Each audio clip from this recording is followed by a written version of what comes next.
No, I don't sleep Saturday nights, so. I can't do that. I have to sleep once a day. Yeah.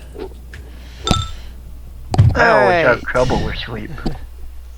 I went to bed at 1 a.m., woke up at 7. I'm good. I'm going to give out a quick reminder. Like we said last session, while the campaign here is running, please try to keep more like the more unimportant stuff to the chat. That way, we're not talking over like people's turns and stuff. With that said, though, I've got our recording started. So if we want to go ahead and start by having everyone introduce themselves like usual. Hey, Alex Watkins here, or StupidWoWGuy rather. I'm going to be playing Bobbo Babby Teach the Bard, ready for some glue and glue. What? Alrighty. I guess it's my turn. Yeah, like usual. I am Miaharpy. I'm playing as a Podol Justice, one of the paladins in the party. Lawful good. Yeah. I am Falling Star. I'm playing as Phoenix the Harpy. And Jeff. I'm Jeff. I'll be playing Nels, the other paladin. Alright, and I am Sureen Ink, the dungeon master and the converter of this campaign.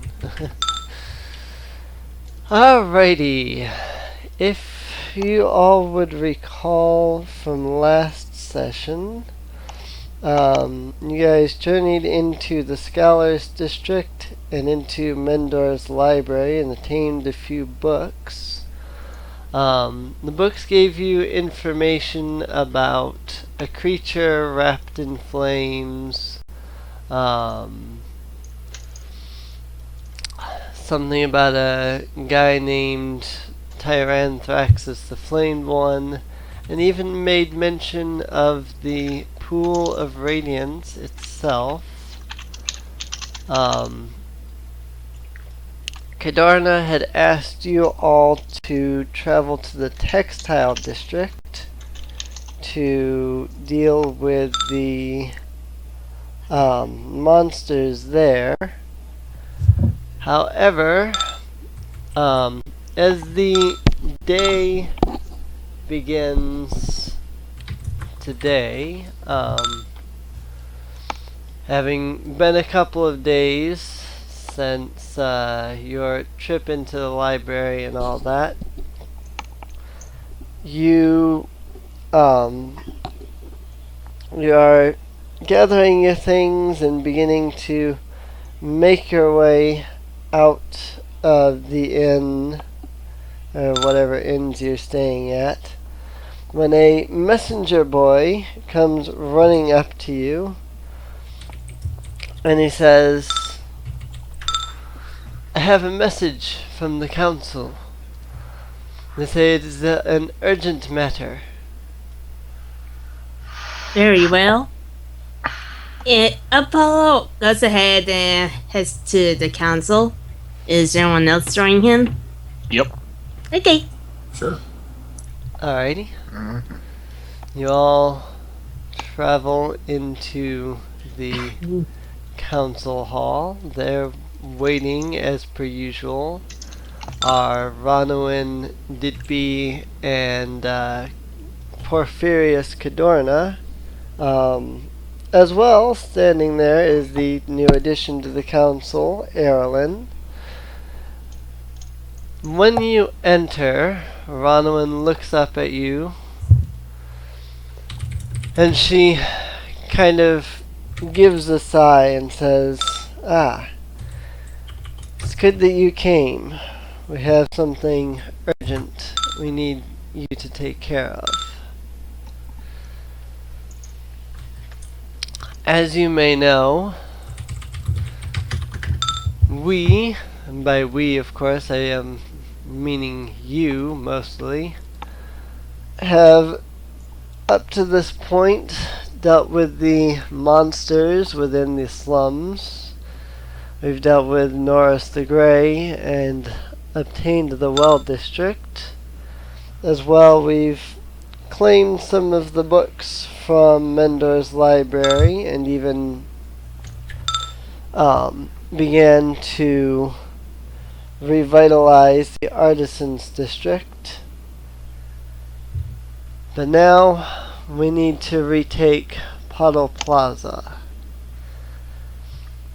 Podol Plaza offers us the most strategic position to take against the boss, as it lies just south of Stajanow Gate.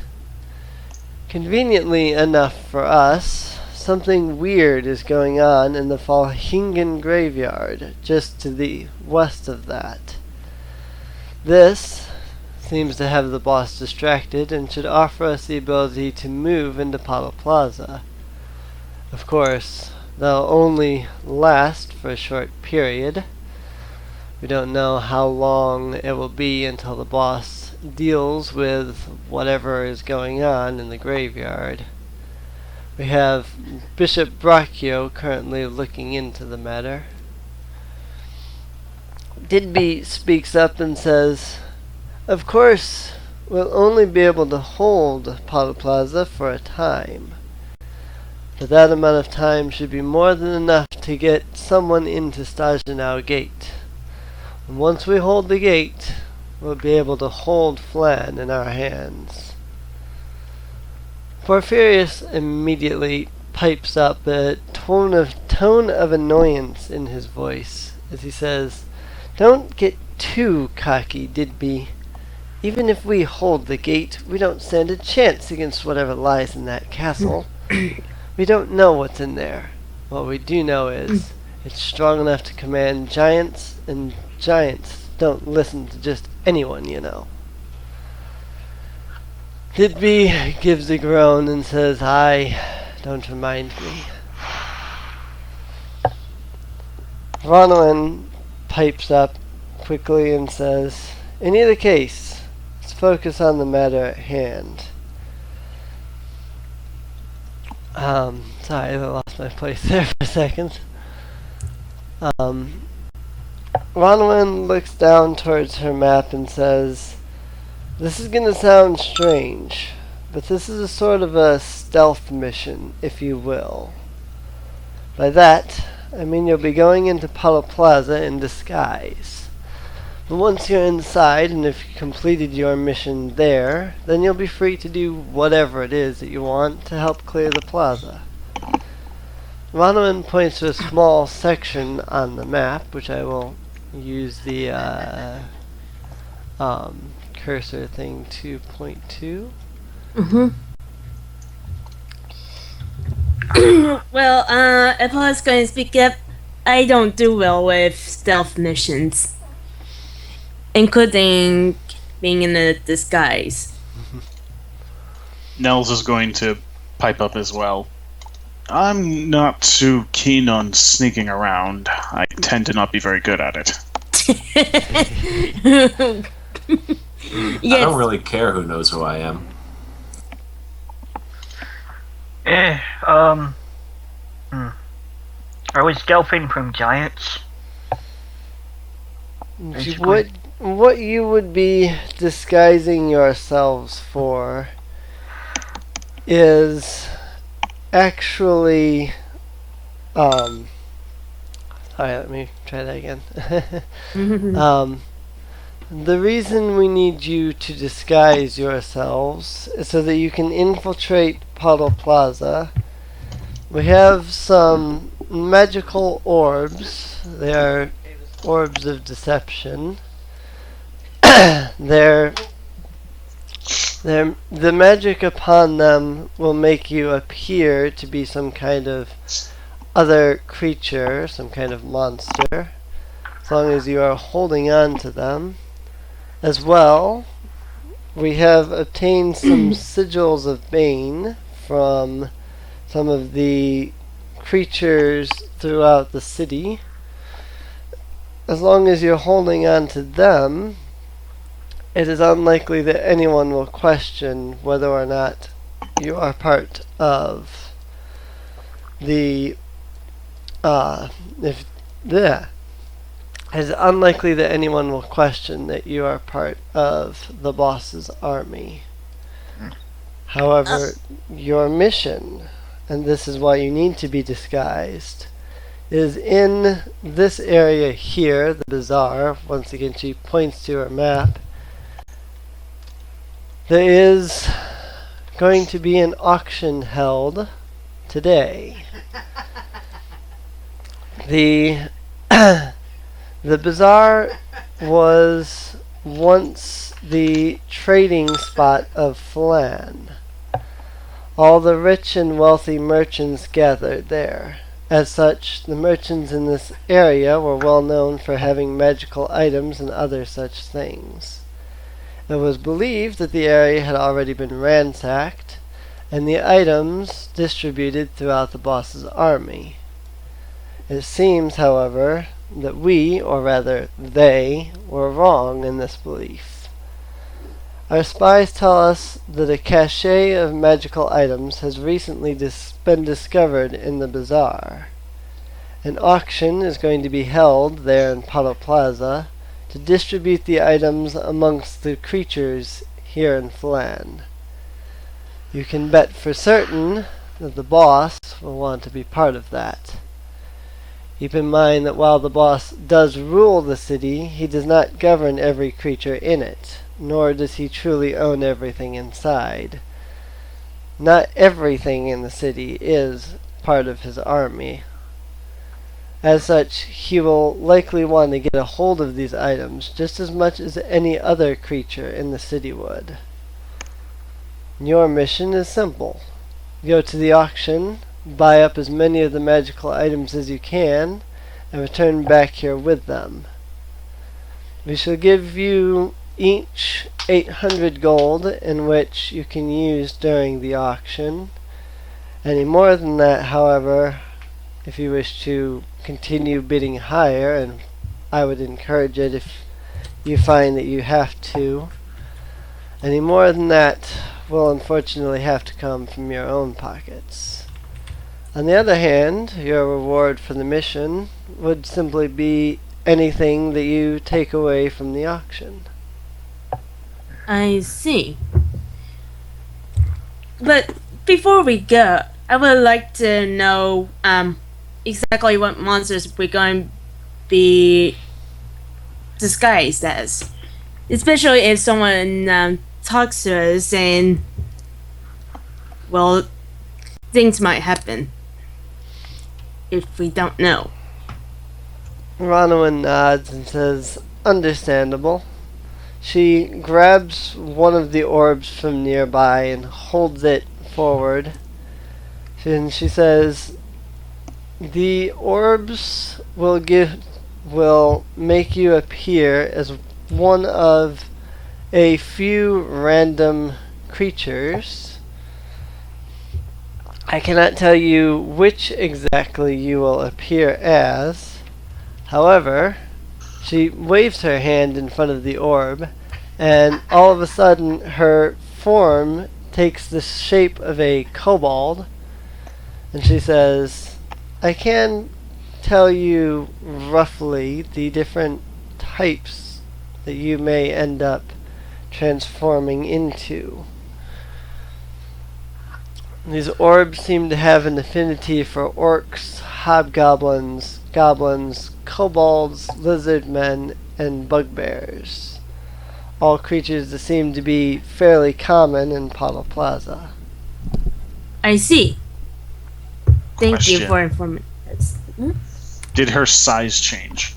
Her size appeared to change. It is an illusion spell, so Alright. it doesn't like transform her. It just gives the illusion that she's now a kobold.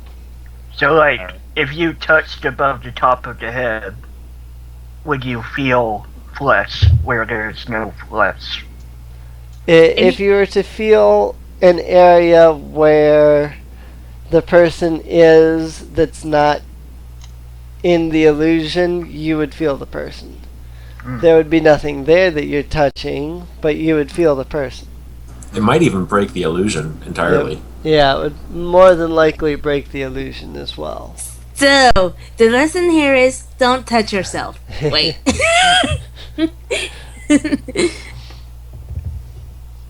Bobbo. I don't feel the drive right now. But I would like one of the orbs. And I'm going to try to use it now. Alright. How do I use it? Do I roll a d6? Yes, roll me a d6.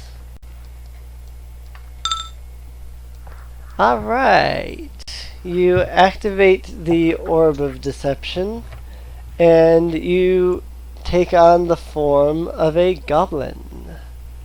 God. This is what I wanted. And I'm the size of a goblin too, so that's great. Nice. I won't change exactly yet until we get close. Well, not too close, but enough to where we don't alarm anyone. Yeah. Probably before you get to Podol Plaza. Yeah, well, I'm going to stay this way. Well, as long as you're with us, then it'll be fine. I'll take one of them sigils of Bane. Sigils of Bane, yes. I will. Now, what is that exactly? Sigils. Is that just like a pendant or something?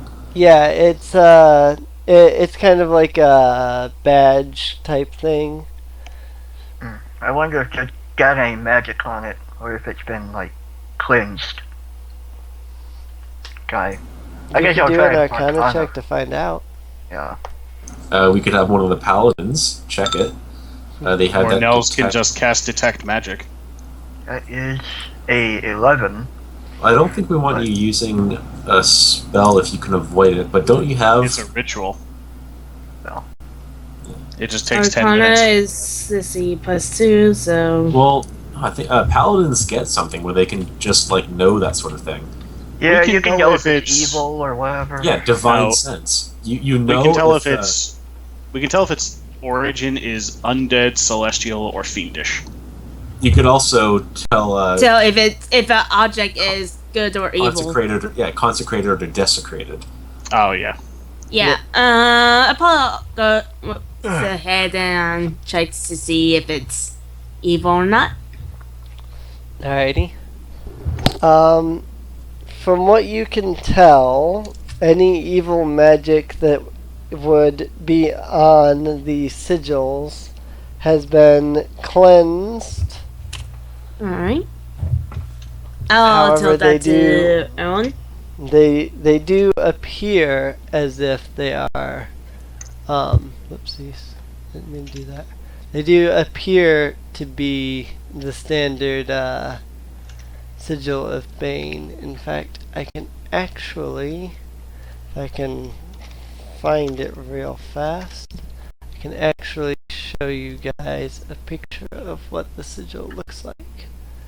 If you give me just a second to download it.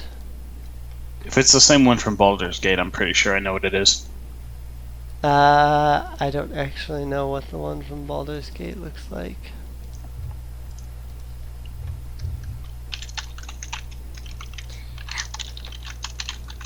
I had a good breakfast today. Chocolate chip Whoa. waffles. That's Again. huge.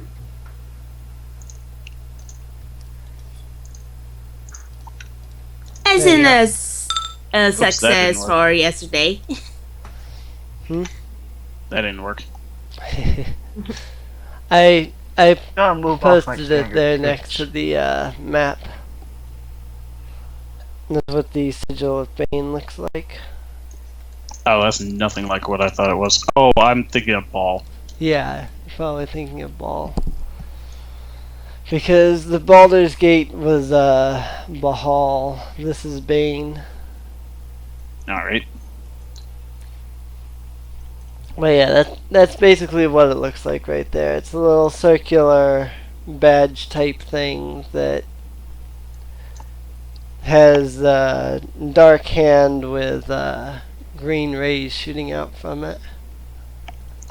I Nels have will- the power. Nels will walk up to the council and state, or and request, I would also like one of those symbols of... I forget already. What was it Bane. of? I would also like one of those symbols of Bane, if you do not mind. Ronowin nods. She says, I was planning to just give all of you an orb and I was a going to say, sigil." just give us all one. The orb might be a lost cause on me. It'd be far more understandable for a paladin, for a fallen paladin, to simply walk in bearing this mark. Ronowin shrugs and says, it's up to you whether or not you use it. Just if you do not use it, be careful. There are not that many humans here in the city. She does, by the way, hand everybody both an orb and a sigil. Alright. Um, I'm gonna roll a d6. I mean, if she's gonna hand one to us, Phoenix Yeah. isn't gonna say no, so I'm gonna roll a d6 just to see what I get. Alright. You take on the form of a hobgoblin. Temporarily, I go back to my regular form and just drop the orb in my bag of holding. Alrighty.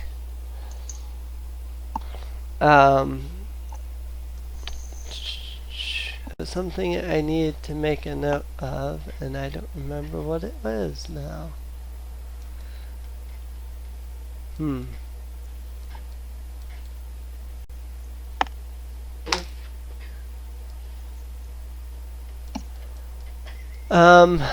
Ronowin will make note to you guys and say, be warned that if somebody sees through the illusion on the orbs, it will break the enchantment on you.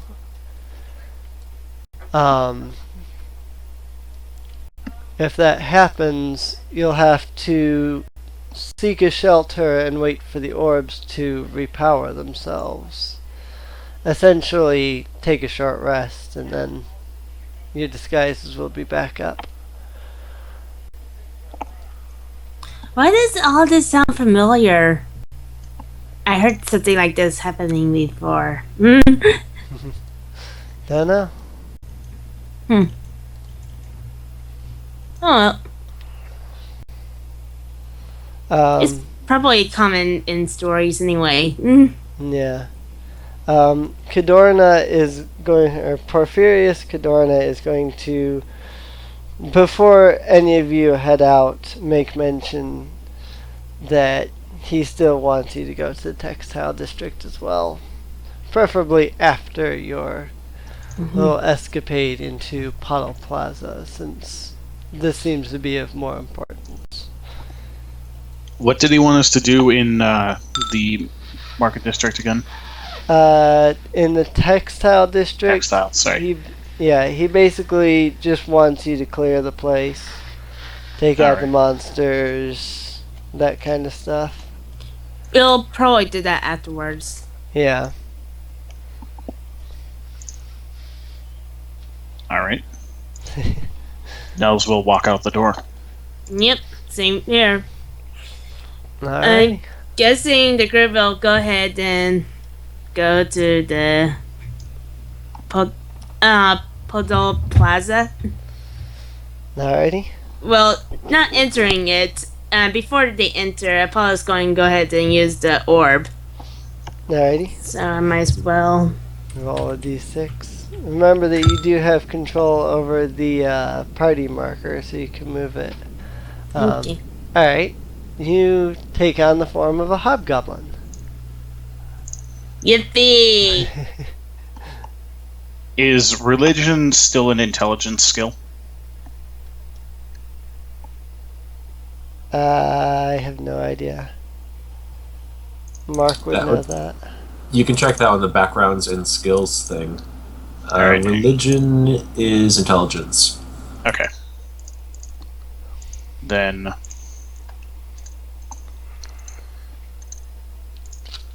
before we enter the area, Nels is going to put the badge on his cloak.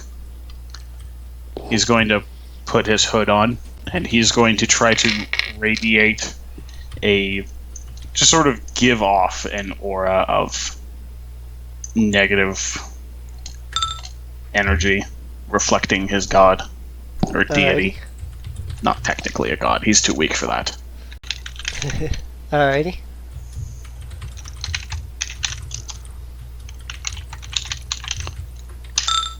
Ooh, that was a terrible roll. Yes. Alright, well, he's giving off a fiendish aura. Alrighty. It's not actually to I know damage that you anything, guys just so people know that he's not a good guy. Right. Makes sense. Or to at me. least so they think he isn't. And then he turns to a cowboy. No, he's not going to use the orb. Oh, okay. He's too big. He's wearing big clanky armor. The moment he bumps into someone... Have you ever seen an auction? He's going to bump into someone, and then it's going to go away, and he's going to be given away immediately. Yeah. They're Yeah. crap. No. I guess I kind of got lucky with the hobgoblin because apparently it looks like he wears armor, so... Yeah. Well, I mean, there were other options in there that you could have had a chance of rolling that would have not given you away in that regard. Well, it doesn't matter Yeah, if you like a bump into bugbear. someone. Yeah. Well, if you bump into someone, the disguise is gone. Or Right. most likely going to be gone. So, Nobody bumps into a bugbear. Right. no one bumps into one twice, anyway.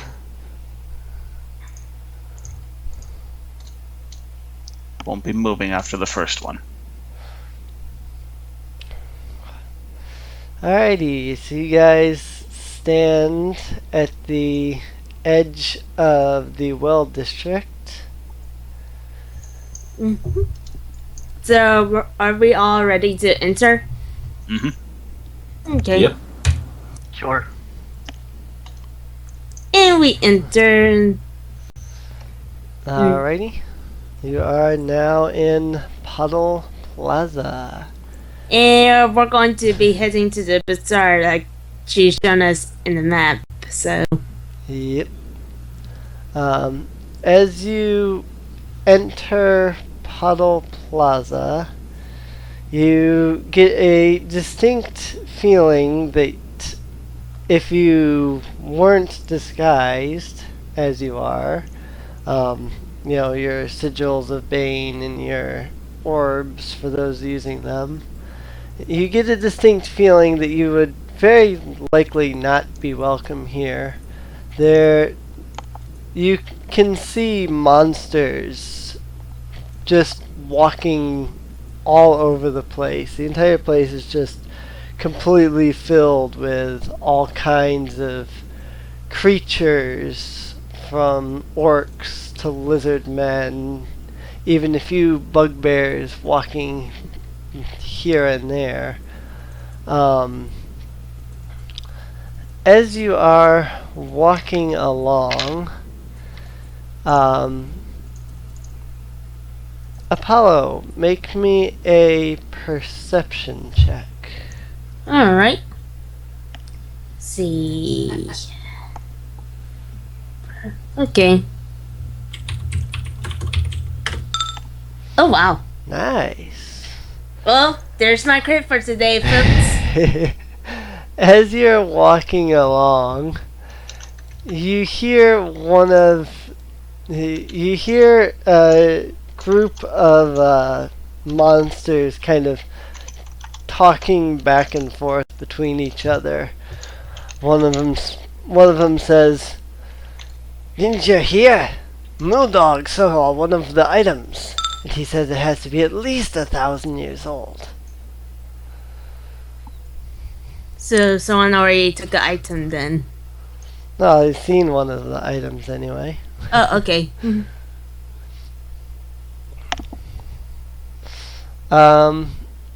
As you continue to make your way along,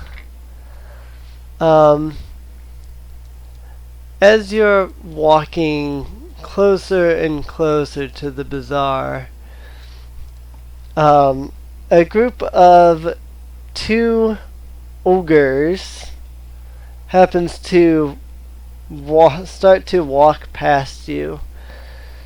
The ogres stop and turn and stare at you for a moment, and they sniff the air for a moment.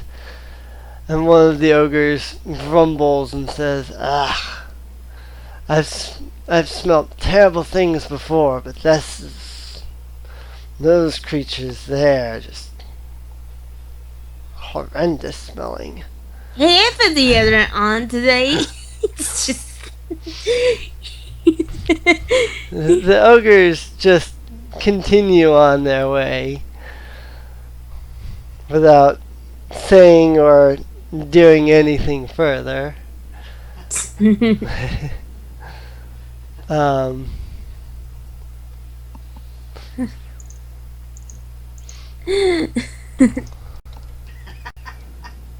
Let's see.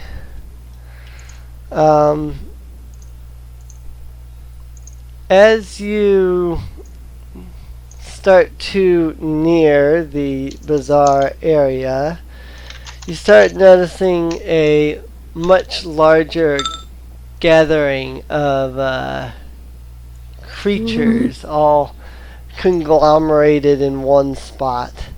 They seem to be looking off towards a stage in the center of the bazaar, waiting. This is likely where the auction is taking place. Alright. How far away from what location it looks like the auction is going to be? I'd say you're roughly about 100 feet or so from where the stage is.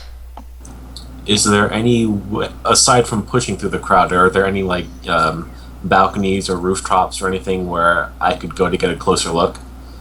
Not really. I mean, there's a few buildings around you. I suppose you could fly on top of like one of the buildings there, but it would be, aside from being able to look over the creatures, it wouldn't really offer you much better of a vantage point, because it'd still be pretty high in the air and you'd still be the same distance back.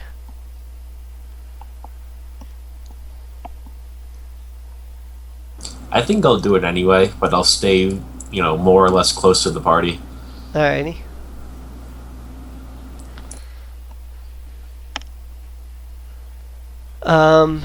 You flutter up and take a look towards the stage. You can see a rather tall and kind of gruff-looking orc standing on the stage. He seems to be shifting some crates around, looking like he's getting ready for the auction to start.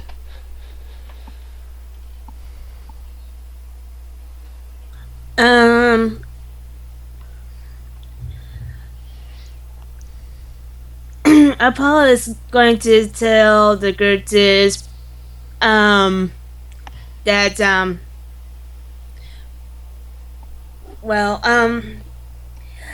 let's see, how do I word it?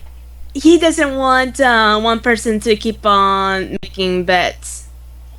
It probably would look strange, if you know what I mean. Yeah. So you want to tell the party to kind of distribute their bids. Yeah. Alrighty. I think they understand that. Okay. I don't know. I mean, that would be up to the rest of the party on whether they understand that. Nels nods at the red-suited red hobgoblin. Right. You So mean much like? red. Well, What do you he mean is by apologizes. Do you mean to have us all bet at once for one thing, or to just The opposite. pool our money? To So- have us pool our money? No, don't bet on the same thing. What? Don't bid on the Okay. same thing. Okay.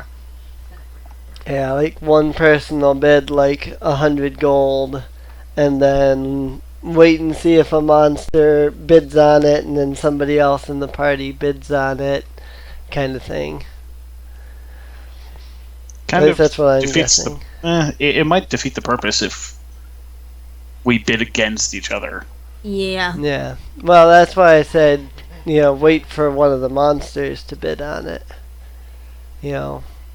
That way you're not bidding on it against Right, each other. right, You're just like let's say Apollo bids 100 gold, then a monster bids 150 gold, and then Phoenix bids 200 gold, and so Well, that on. would still be bidding for the same thing. Why not just have Apollo bid again?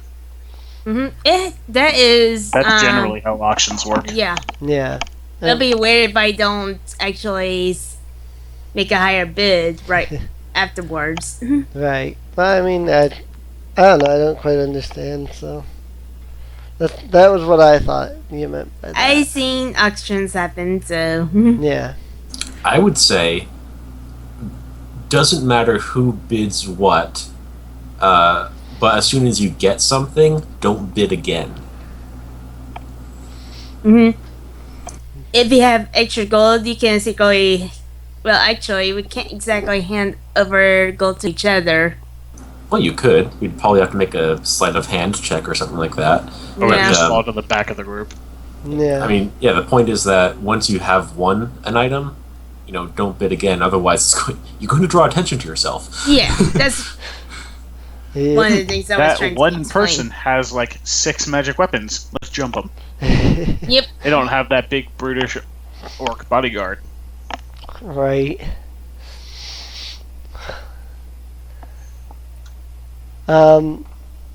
The orc stands up on the stage, using a magical spell to enhance his voice. He shouts out, "Half an hour till the auction.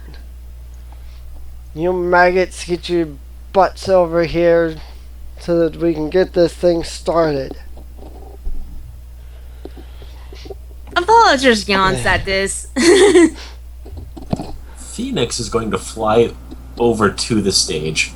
Before I, do anything, I'd like to take a look around. General perception check.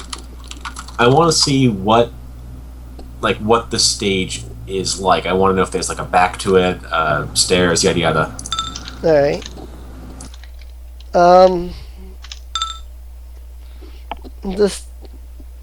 The stage is pretty simple. It's just the stage is pretty much just a wooden platform. It looks like it was pretty much built just recently, kind of built up specifically for the auction.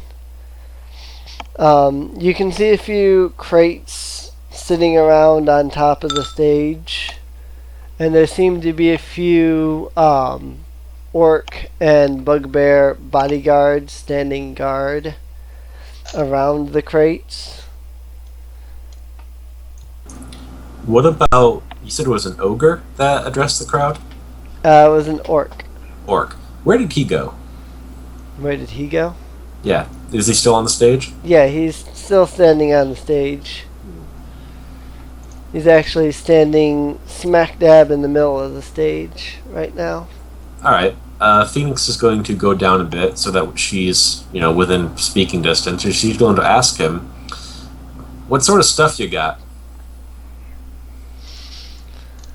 The orc looks at Phoenix for a moment and he smiles and he says, I have all kinds of stuff. He opens one of the crates and you see a battle axe, but the battle axe seems quite interesting because it seems to be made entirely out of light. I wave my claw dismissively. I can't use a battle axe. What else you got?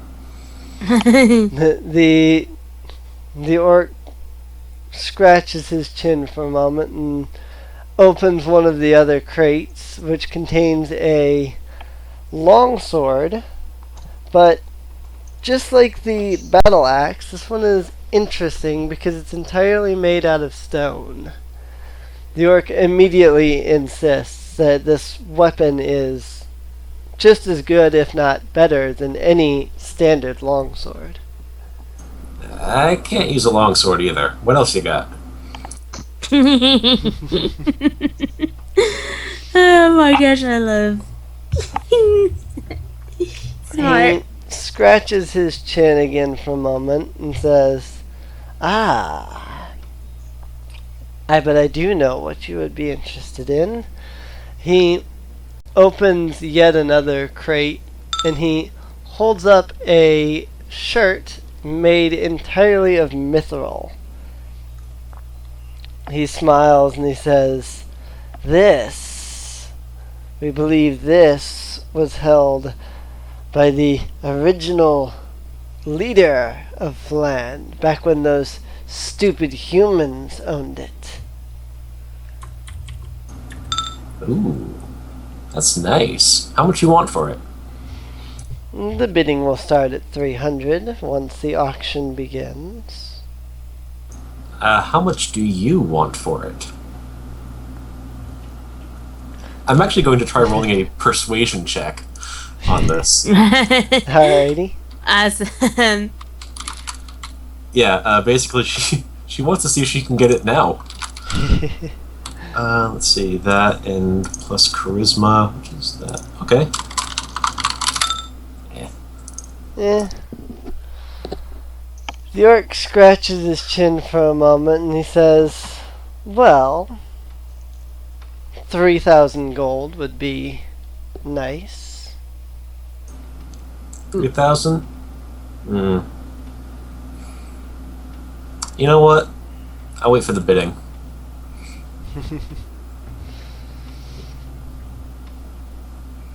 Alright, I'm just gonna fly off then. Head back to my perch. Actually, I'm going to head back to the back of the crowd where the group happens to be, and I'm going to tell them, the 3 items that I saw. Alrighty. Yeah, 3,000 is 300 platinum. It's quite a bit. Well, the most expensive non-magical armor is 5,000. Mithril is 5,000. This is magic mithril, maybe. Oof. This is magical Yeah. myself. So she'd still be getting a deal. It's just that Yeah. it's an auction. She can Yeah. get it for cheaper. She'll get it for cheaper. Yep. Odds are oppressed monsters probably aren't going to have as much money as she will. Yeah. Actually, that's a good point. She is also going to tell the group that she's going to be bidding on the mithril shirt. So, don't bid on it. Alrighty. At least that's what she's saying. You can do whatever the hell you want. And then I'm going to go back up to my perch, and that's it for me. Alright. Anyone else want to do anything before the auction begins? Not exactly. Alrighty. Actually, Apollo is just standing in place because he knows he's using the orb and doesn't want to touch anything, basically. Right. Nels is going to instruct Nels is going to turn towards Bobbo. Do you think you can keep these goblins in front of me? I need a wall. Sure. I'm going What to do you try want to 'em, like? see. I'm going to try and see if I can detect a fixed number of magical items near those crates. Oh. Well, yeah, I'm going to have to stay near you, but I'll try to stay out of the way as well. Nels is then going to sit down behind the 4 goblins and begin preparing and casting the ritual Detect Magic, Alrighty. aiming towards the crates. You'll have to remind me exactly how that works again. Hang on a second, let me bring out the spell. Erlen had it, but I never ended up really using it, so I never really memorized how it worked.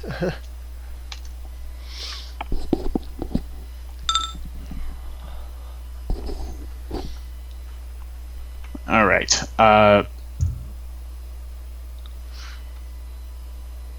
can sense the presence of magic within 25 feet of me. Alrighty. It penetrates most barriers, including 1 foot of stone or 1 inch foot of metal or 3 feet of wood. Thing is, you're 100 feet away at the moment. Oh, I am? Yeah, you're 100 feet away at the moment. I guess we will try to get closer for Nels to No. go ahead to. No? No, he's not going to. Because he's performing it as a ritual, so he'd have to do it on the ground.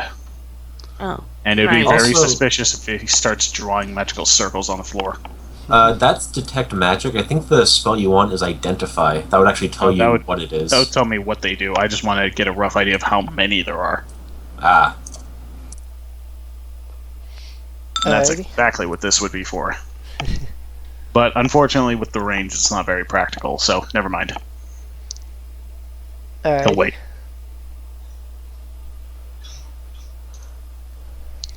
If no one else has anything else, then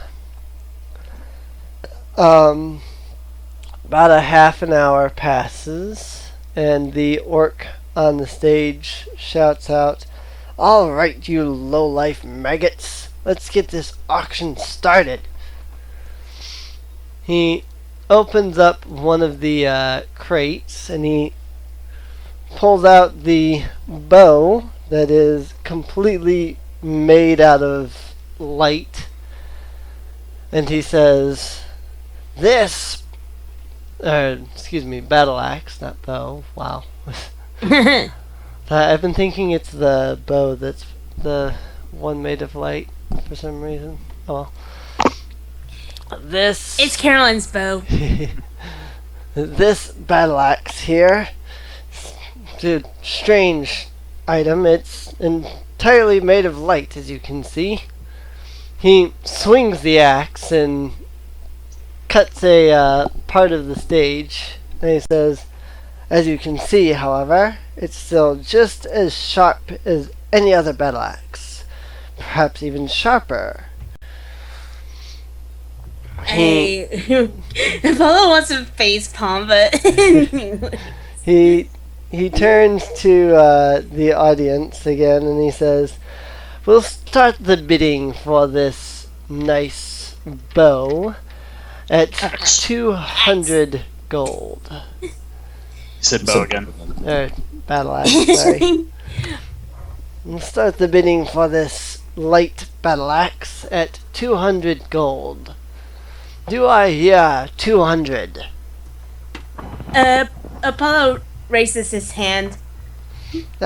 200. Perfect. Do I hear 300? Immediately, an orc in the crowd shouts, 300! We have 300. 400. 400.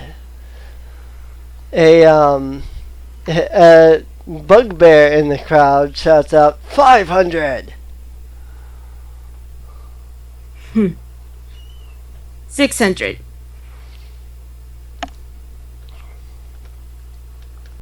Alright, hang on. Alright. 600. Alright. I have 600. Do I hear 700?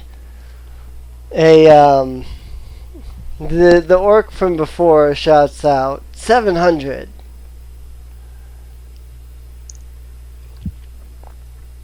Can I say 750? You can say 750. All right, You 750. could be a prick and say 701 copper. Okay. 750. I have 750. The orc from before snorts at you and he says 800. Okay, 850. The orc shouts out 900. Seriously?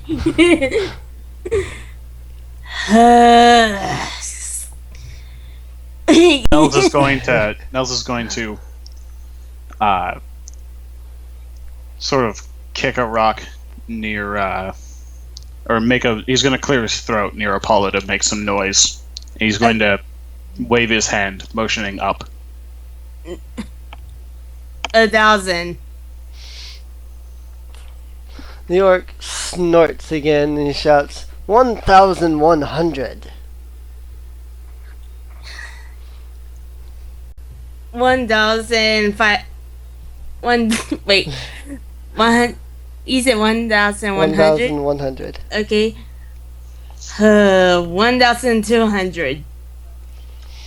The orc grumbles and he's giving you death glares now as he shouts 1,300. 1,350. 1,400. 1,450.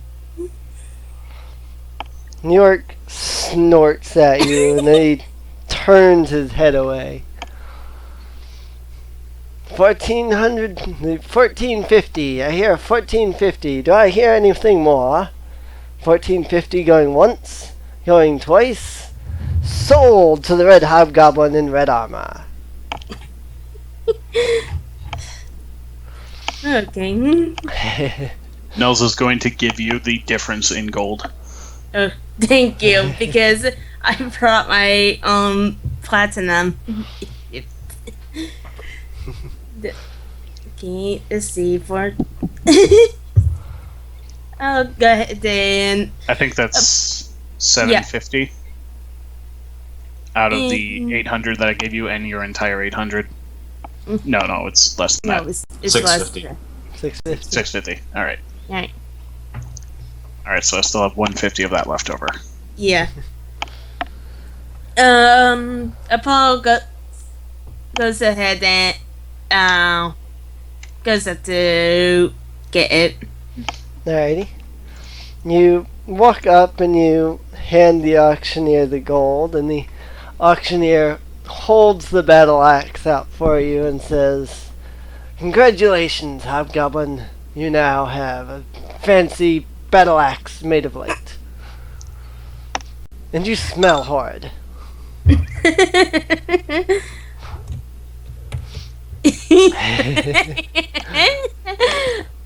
No thanks, I don't want to get into a fight.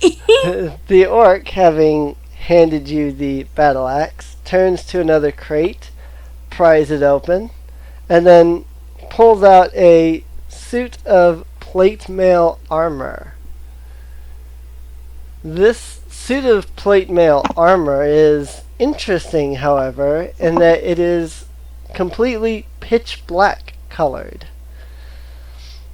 He holds the plate mail up and says, "Alright, we have this black plate mail. Would look great on any monster. Let's start the bidding for it at 300, shall we?"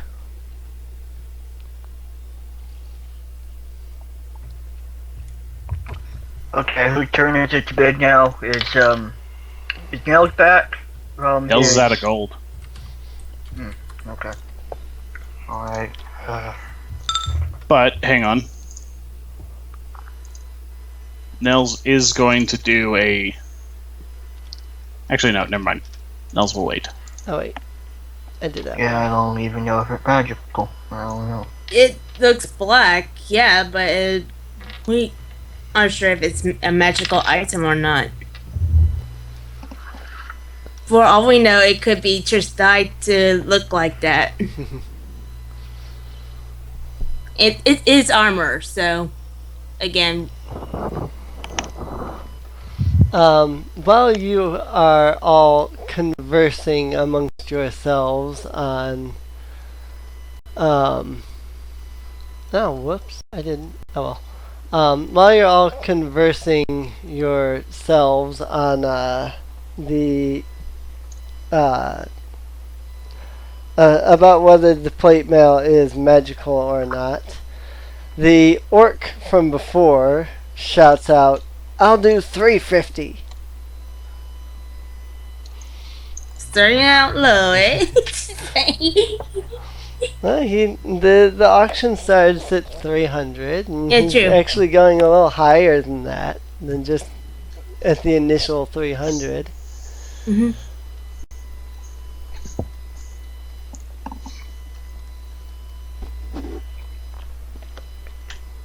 $350. I have $350.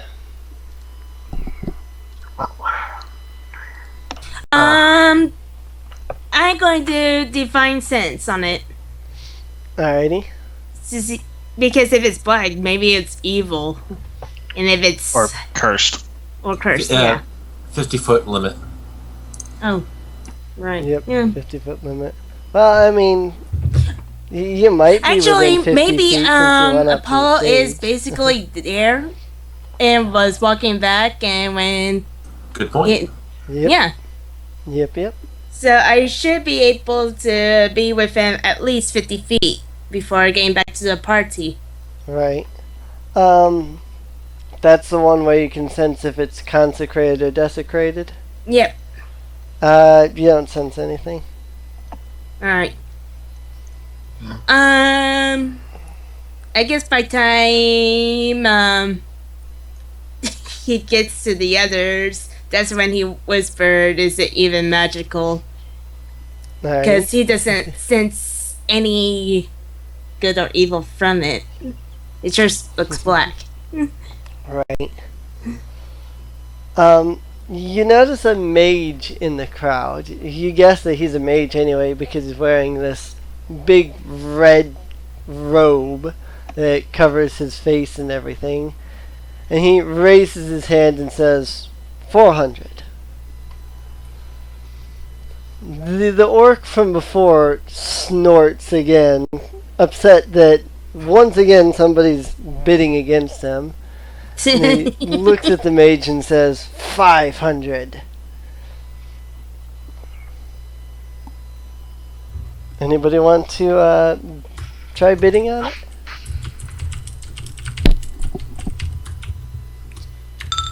I suppose going to do an insight check on him. Insight check on the mage. Yeah, to see if he knows about it. I'm sure, just from looking at someone, he can tell if it's actually the person actually knows it's valuable or not. Right.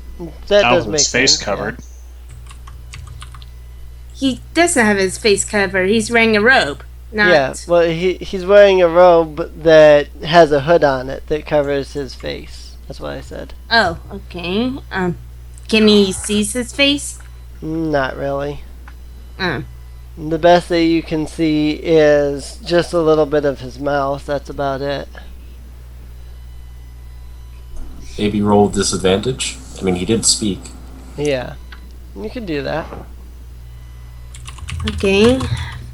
Roll with disadvantage. Not that it matters, because both rolls were the same. Well, it's not that bad, but it's still not high or anything. The mage seems as though he knows what he's bidding on. Okay. And let's see. Does mages usually wear plate armor? No, mages usually cannot wear plate armor. And give me just a second. I actually have to take my headset off for a second.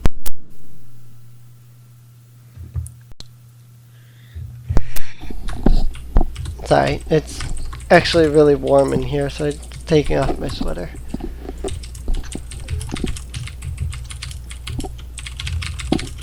To be fair, even if it's not magical, it still costs 5,000 gold. True. Well, at least it would normally. If it weren't an auction.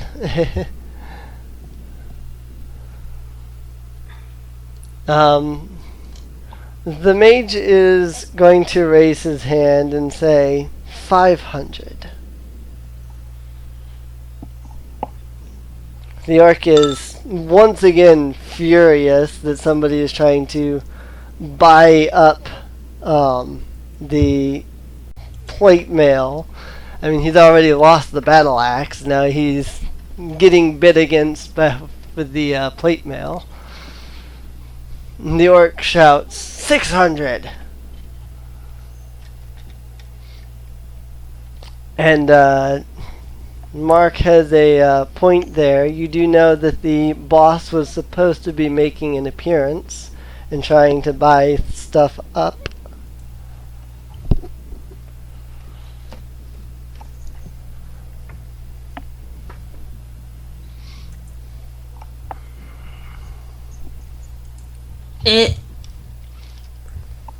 Can we tell if we can figure out if the boss is in the crowd? It'd be very unlikely that he'd be in the crowd. Yeah, you could do a perception check to see if there's anyone unusual in the crowd. Okay, I'm going to go ahead and do that.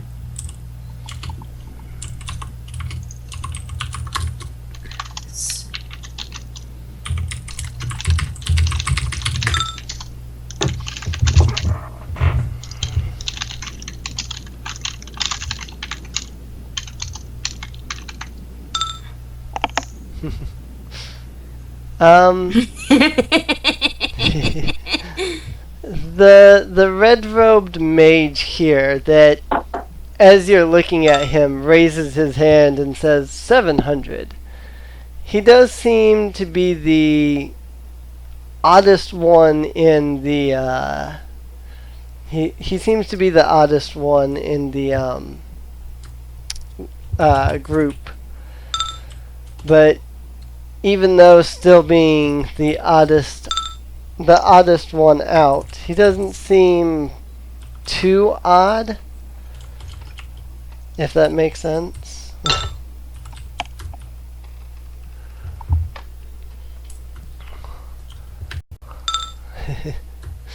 The orc snorts again and shouts out, 800 gold. The orc is absolutely determined not to be outbid by some mage. Hang on a second. Since Apollo just gave Nels money.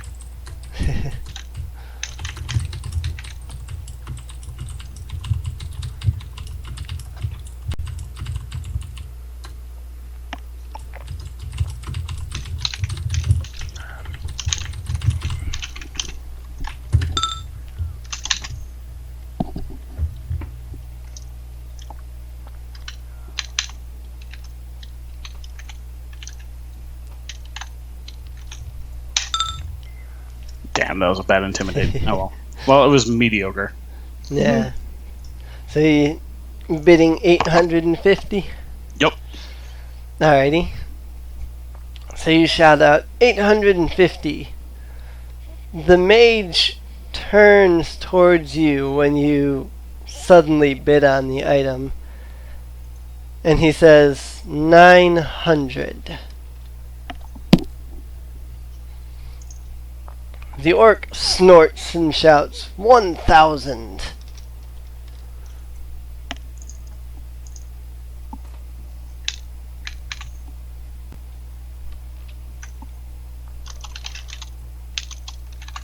Let's see. I had to do some math because I'm losing my money too. You can help, Bobbo. Like, Well, hey, everyone I got don't gold know, man. too. Everyone got 800 gold. Yep. Y'all got I don't see 800 gold Phoenix doing from... anything either. Phoenix Yeah, is waiting for the shirt. I actually told you guys I was going to wait for the shirt. Yeah. Yes. Besides, Uh-huh. she can't wear a plate. She wouldn't be able to fly. There we Nels go. actually looks like someone who could wear plate, so Right. Yeah, of all the people, a dark paladin, yeah. black Right. plate armor. He's Yes. flooring this. The mage stares at you. You can feel a death glare coming from underneath the cloak. And he says, 1,200.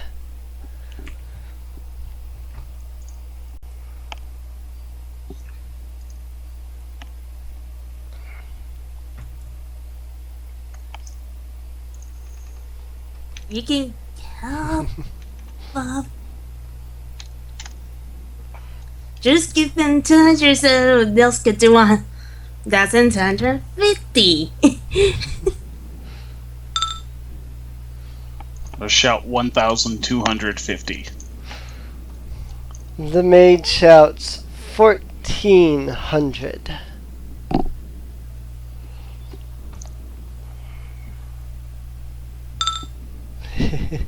The orc suddenly shut up. Yep.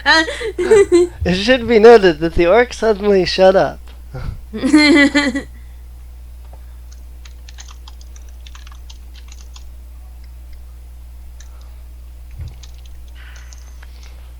We want Nels to go will anymore? Yep. Nels will shout 1,450. 1,450. The mage will shout 1,500.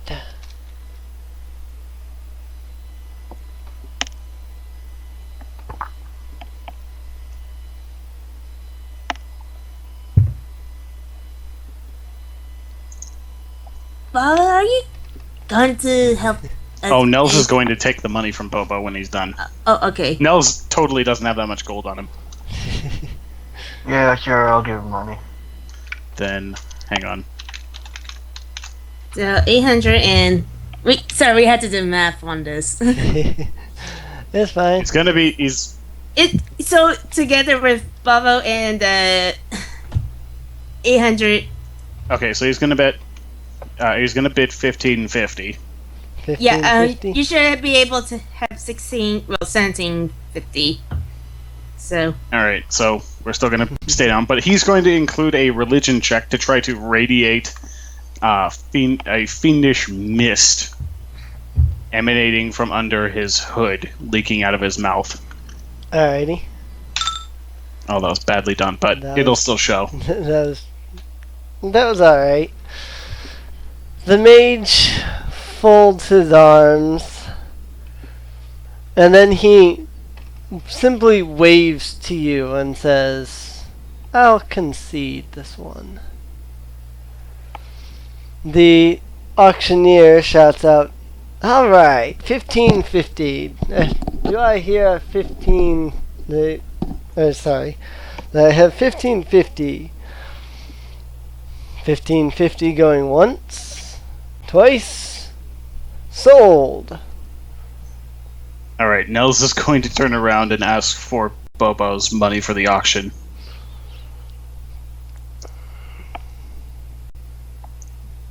How much money did you have before I gave you money? No, you haven't given me any Oh. yet. Well, you were like betting. yeah, were- but you were you bidding don't have to already. count him the gold over. He's not even keeping the armor. We're just trying to keep it away from that guy. We don't know what Yeah. that is. It's probably... Okay. Yeah, I was. When Apollo looked at, he could tell that the mage is really strange. He's not part of the area, and mages don't wear plate armor. Yep. Did you? I'm asking if you had 1,550 gold. Well, Nope. like, do I need to give you all of that or some of that? It doesn't really matter. I'm going to give you what's left over. Mhm. Okay, I'll give you the 1,550. No, the Okay. 800. We were all It was given 800. 800 gold. It's just that Apollo was Yeah. So you just want that 800. Yeah. Okay. Okay. give you Apollo just had extra off his extra money. He knows Honestly, that. this armor is probably going to go to Apollo if we can get it cleaned. Yeah. Get the tank in Alright. plate is fantastic. Yep. Anyway, Nels is then going to walk up to the stage with the money and exchange it for the armor. Alrighty. Also, if it's something that we don't want, we mostly can. Well, we If can it's- sell that. That armor alone exactly, is that's worth my- 1,500. Yes. Right. At retail price, selling for half, that's 1,500 gold. I have to ask, what is everybody's race again? Human. Okay, so two Albeit he is humans, breathing a half- out. He's breathing out a purple mist. Yeah, so 2 humans, a halfling, and a harpy. Alright. Alright, so you exchange the money for the plate mail. And While this is going on, I'd like to do. I don't know. I'd like to do something to get a good long look at the mage and the orc, because I'm not worried about the auction at the moment. I'm more worried about them. Yeah, do you want me they're to the roll? I basically want to memorize their appearance. Do you want me to roll anything for that? No, it's fine. Alrighty. Because those two seem to be the one who's bidding the most. The ones who Well, are the bidding mage the is most. obviously important. He's got, he's shady. The orc is rich. Right. Yeah. Right. Maybe silver orc. The orc tries to bid, and then he goes up to get it, and then he is missing his money. Well, no, I mean, if the orc is shut down every time, then he's going to be walking out of here with at least 1,400 gold. So, Right. I don't want him to get too far. Alright, the auctioneer reaches into another crate and produces the longsword that appears to be entirely made of stone. As Nels is walking out, he's going to check and see with divine sense if it's consecrated or desecrated. Alright. You don't sense either. Okay. But you do notice, being this close to it, that it has a slight light blue glow upon it. Something that couldn't normally be seen from the audience. The auctioneer shouts out, "This stone longsword, I guarantee you, this thing is just as strong as any other longsword you've ever encountered, if not more so." It glows blue and orcs are nearby. Oh my gosh, an orc is holding it.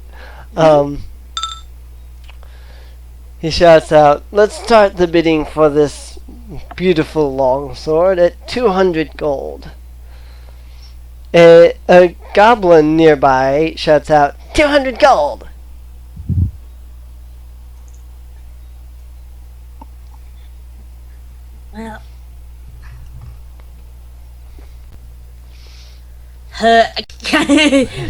Well, by this time, Apollo's like, why didn't they give us more money? Well, it's like they said, they gave each of you 800 gold, but anything beyond that would unfortunately have to come from your pockets. Yeah, and I already paid an 80 platinum to help King item from a mage. Well, so Apollo's going to stay quiet, especially since the mage then wasn't the one who spoke up. He's more concerned about the mage now, Alrighty. since he noticed him. Do you notice the orc from before shout out 300 gold?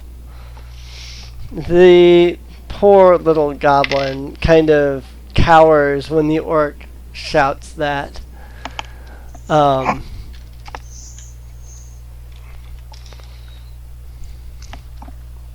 the auctioneer kind of waits in silence for a moment, waiting to see if anyone bids anything higher than that. Did we? I forget. Did we ever see how many auctions there were in our recon? Nope. Nope. I saw 3 items. One of them has already gone. This is the second one. That's all we know. There's Yeah, one more that I saw that hasn't come up yet. And then there was a plate armor, which I didn't see. Yep. So far, we got the battle axe and plate armor, but everything else, yeah. Yeah, Nels is flat broke, so he's not going to Yeah. be able to help with any more of I'm, them. I'm not going to. If the matrix and betting, Apollo's not exactly going to worry about it so much now. Yeah. I Alright. don't know. Maybe we can let this one slide. And remember, guys, we did get paid a lot during the missions too, so I'm Yeah. pretty Armor. sure I'm not the only one who got a lot of money. Yep. I immediately bought armor. That's understandable. You're basically a tank too, so. Right.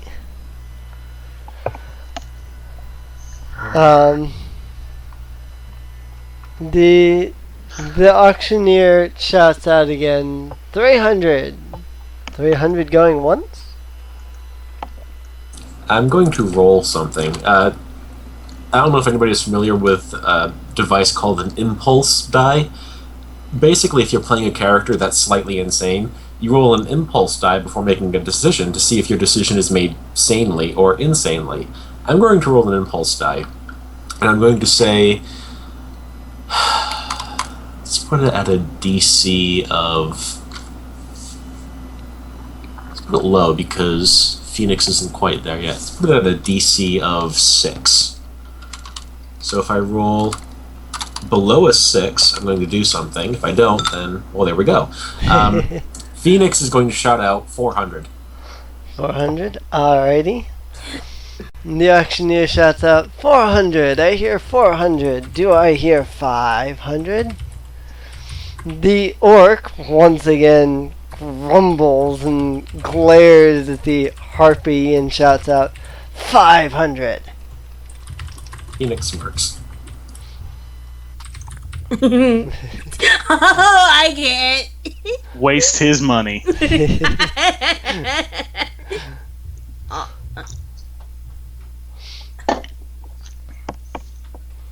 She's not going to say anything else. Right. 500. I hear 500. 500 going once, twice. Sold to the orc. The orc screams in absolute, like, cheers or whatever, however you want to word it. He rushes up to the stage and he hands the 500 gold and he takes the sword and he holds it proudly over his head and he shouts, "Yes, I won it!" And then he goes back to the audience. Pleased that he won, he just kind of makes his way back to where he was. The orc on the auctioneer then pulls out another suit of armor, and when he does, you notice that this armor is it's made out of black iron, and it's inscribed with several runes all over the place. As soon as the auctioneer picks it up, it begins to emit a dark aura. As he's holding it out, all of a sudden his voice becomes 10 times louder as he shouts, "Alright, this black scale mail armor. Let's start the bidding for it at 300 gold. Do I hear 300 gold?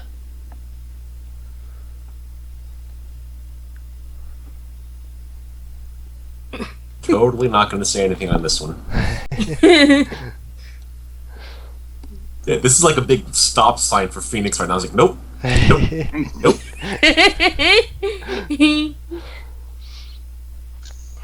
Suspiciously dark aura, heavy armor that you can't properly equip? Nah. Yes.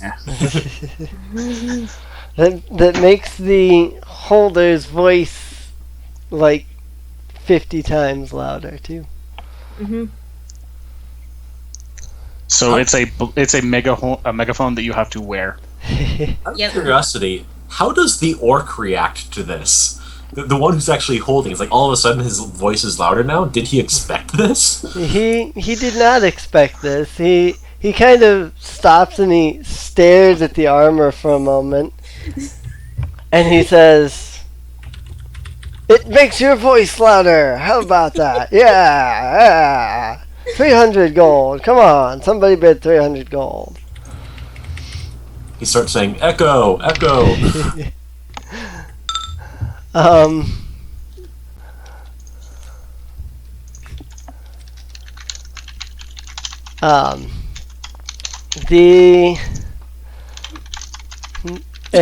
A bugbear in the group shouts out 300 gold, followed by a lizard man shortly after, who then shouts 400 gold.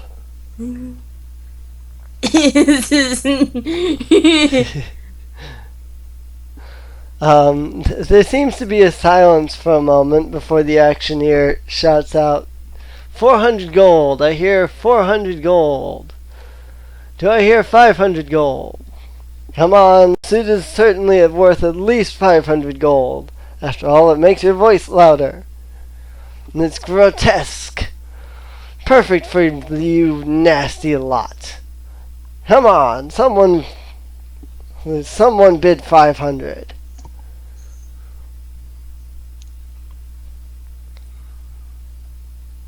Is the mage even bidding now? Bidding? The mage has not bid on it so far. In fact, the entire crowd seems completely silent on the matter at this point. Weird. Well, in the beginning of the auction, yeah, mostly all items have been being bought by like over 1,000 at least, and now it's all quiet. It's all quiet. I wonder if they just all think it's pretty terrible piece of equipment. I don't know why. Probably. It emits a black aura. Yeah, I want that. Okay, Right. Mark. That's about what their thoughts are, is it emits a black aura. Not sure. Curse, maybe? No way. Oh wait, no, never mind. It's not close. I wanted to do Divine Sense, but in a way, Apollo is still trying to hold back a chuckle when, cause he thought it was funny that the guy didn't know his voice was going to be louder. I mean, thinking about it, the guy probably scared himself. Yeah.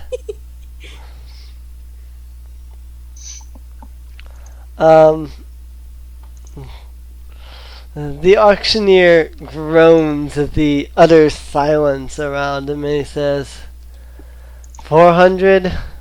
400 going once? 400 going twice?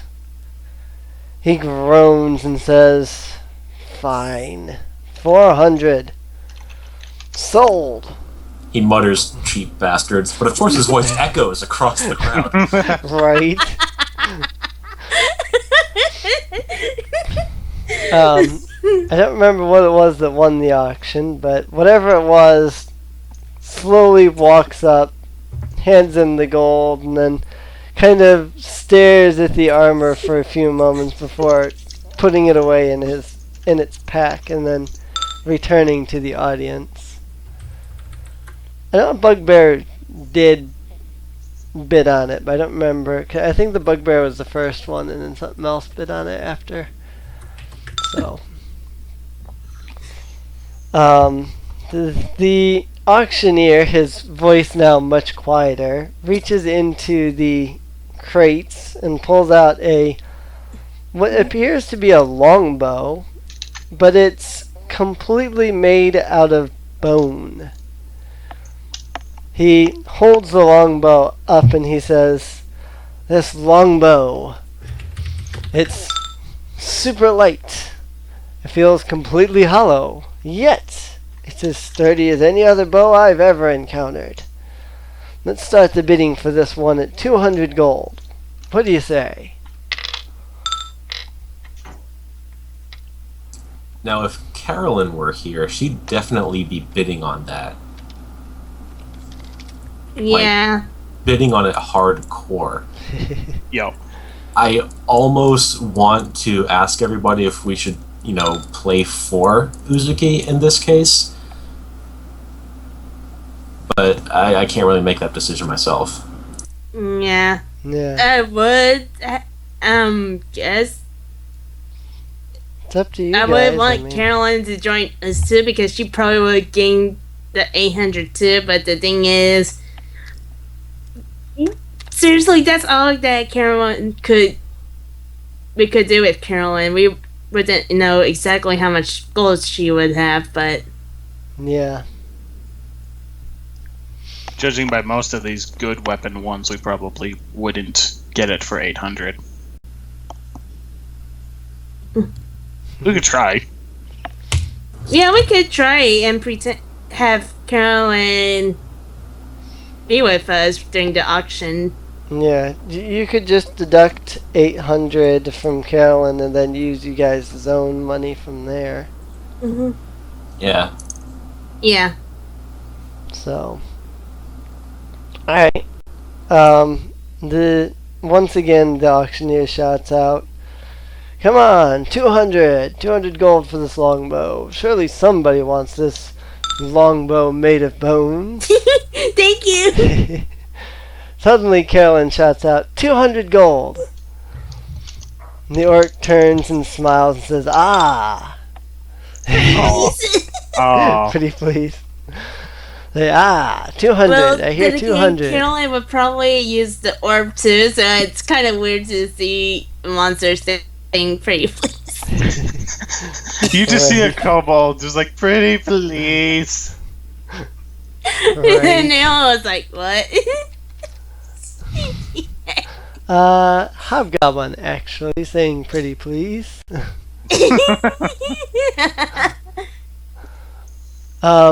As soon as Carolyn shouts out 200 gold, the mage raises his hand.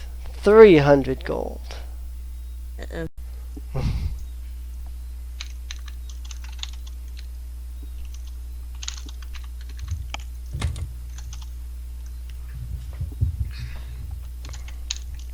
$300. I hear 300. Do I hear 400? Carolyn is typing. 301 copper. 301 copper. I hear 301 copper. The mage, well, you can't really see the mage's expression, I suppose, but Carolyn feels a death glare coming from the mage, and the mage says, 302 copper. Oh no, he didn't. You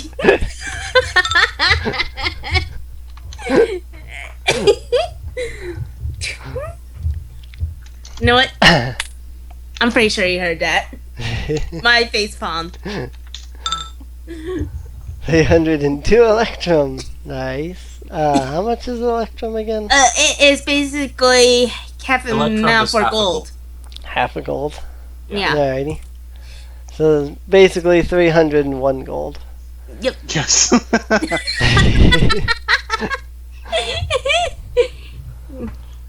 The mage raises his hand and says, 400 gold.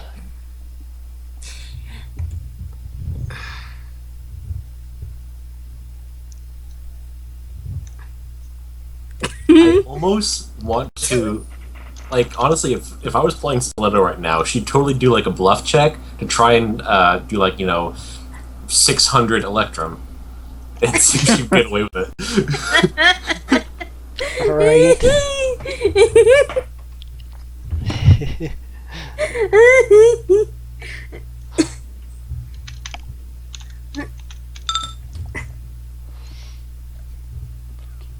600 gold. An orc random orc in the crowd suddenly shouts 700 gold. Oh, It's not the same orc from before, by the way. Just some other orc. a orc wants a bow. Seriously? Does orcs use bows? I usually would think they would use axes or something, not a bow. Well, maybe he's thinking, hey, these people are bidding 600 gold on this thing. Whatever it is, it must be fancy. They do use short bows, although I think this is a long bow. There's a longbow. Well, I mean, we're only at 700. We can keep going. We've got plenty of wiggle room. Yep. Paul has extra platinum, so he could hand gold over. But he only has like 50 more platinum. Once, Uzuki gets back from whatever Uzuki is doing, we can ask him, how much gold Carlyn has, how much she would have spent on it, and then we could do the math later on. Mm-hmm. The mage shouts 800 gold.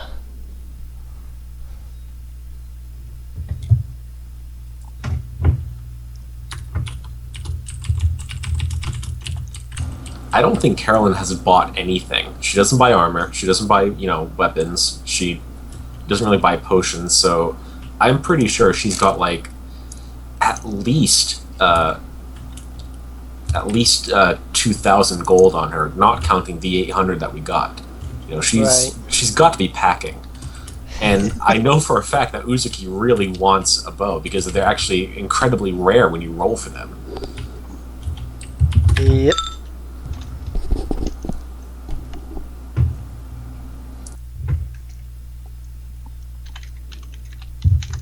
Hang on a second. And 50 platinum is 500 gold, so. Yeah.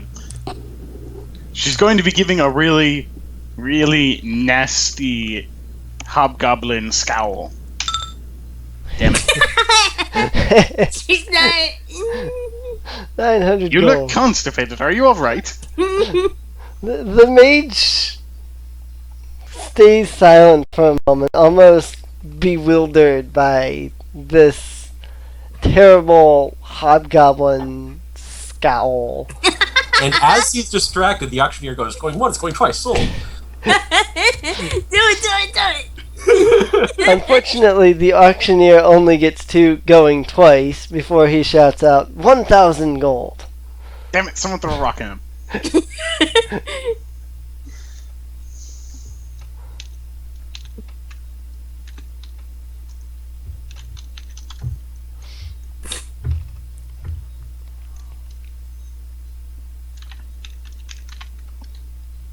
Hang on a second. Damn it.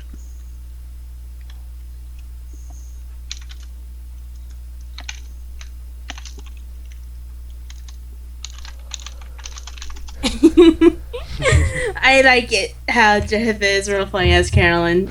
It's so fun. Carolyn as a hobgoblin. Yes. Yep.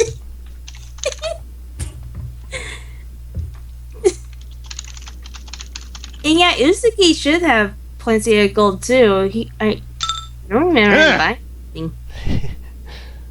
Yeah, I just Plant say goddess. I say keep on bidding until you get it. I don't think Uzuki's going to complain if we spend 600 gold. Right. Mhm. Alright. Saloon help. The mage Again, the mage goes silent for a moment before he shouts out, 1,300 gold. Damn it, Saloon! You just left me there.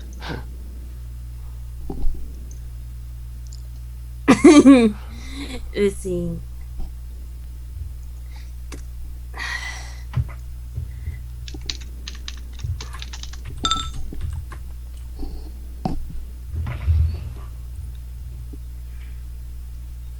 The mage raises his hand and says, 1,500 gold. Uzuki, is he here? We don't know how much gold he has. I'm sure Uzuki has plenty. I mean, we've got the 800. Like, right now, Uzuki is only losing, if he bid 600, then he's only going to be losing 800 gold. I'm sure Uzuki has more than that. Yeah, true. That Yep. plus the 800 that, Carlyn would have gotten. So keep bidding until you get it. I'm sure Uzuki won't mind. Alright. Oh wait, sorry. How much did you say? 15.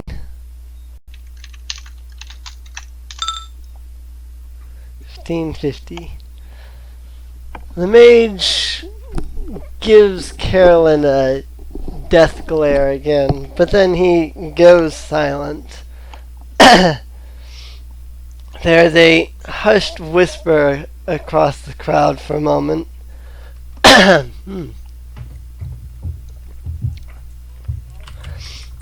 Before the auctioneer says 1550 gold. And once, twice, sold to the hobgoblin with the terrible scowl. The hobgoblin begins skipping up to the stage with a slightly young girlish giggle up to the stage and trades the gold for the bow, then hugs the bow and snuggles with it briefly before skipping back down to the group. So, in a way, Carolyn spent 250 gold. That. Oh no, it was more than that. Yeah, it was, Well, the 800. It was 750. Yeah, as I say, Apollo gave Caroline 50 platinum, which is 500. God, you're just giving platinum to everyone. Well, he can always make more. I think Carolyn has more money than you. Yeah, but I don't really care As long since as I I got, Yeah, you got plate armor, which is like 5,000 gold. So yeah. right. as long as we can get it identified. Yep. All right.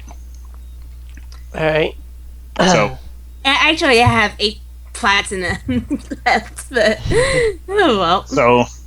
So Emily, make note that Uzuki owes 250 gold and has gained a bow that looks like it's made from bones. Because Okay. totally cleric. Right. Mm-hmm.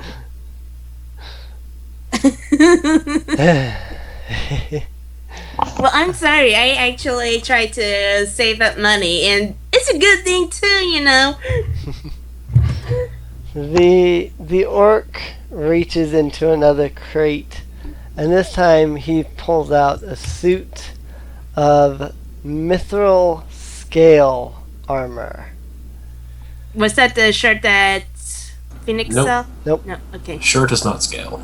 The shirt that she saw was a mithril shirt. This is mithril scale armor. Yeah. The auctioneer holds up the mithril scale and smiles and says, how about this knight's suit of mithril scale armor? Let's start the bidding for this suit of armor at 300 gold. Do I hear 300 gold?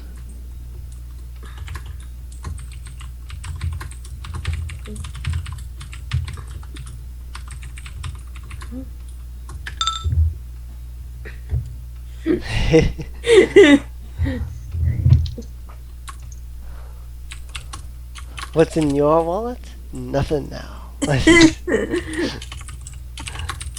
Not a damn thing. 300 gold. Do I hear 300 gold for this mithril scale armor? 300 gold.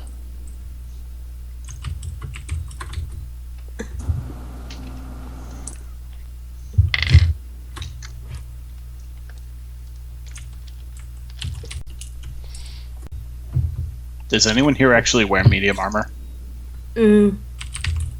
I technically can because I took levels in Rogue, but also Monk, and also it's not going to help me that much. Yeah. I only have light.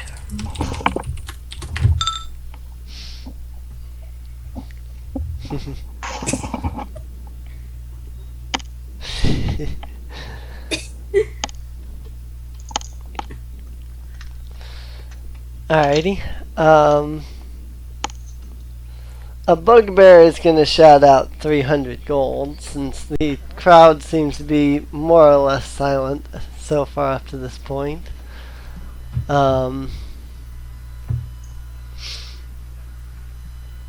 Is the party not going to make any bids on it? We're Nope. practically broke, and you know that Phoenix is waiting for a shirt. Right. Yeah, not gonna. I'm not really gonna bid unless Mage Man does it. Alrighty. If you guys aren't going to do any bidding, then I will abridge this. Several monsters around the area bid on the mithril scale armor.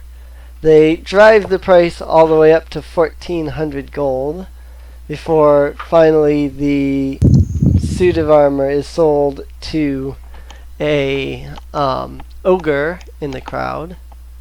Yay! Yay, Shrek. Shrek got shirt. The auctioneer then pulls out a rapier from one of the crates. Solenta, where are you? And he holds the rapier up and he says, "This rapier is of dwarven architecture. Just look at these dwarven runes on it." He shouts, "Let's start the bidding for this rapier at 200 gold, shall we?"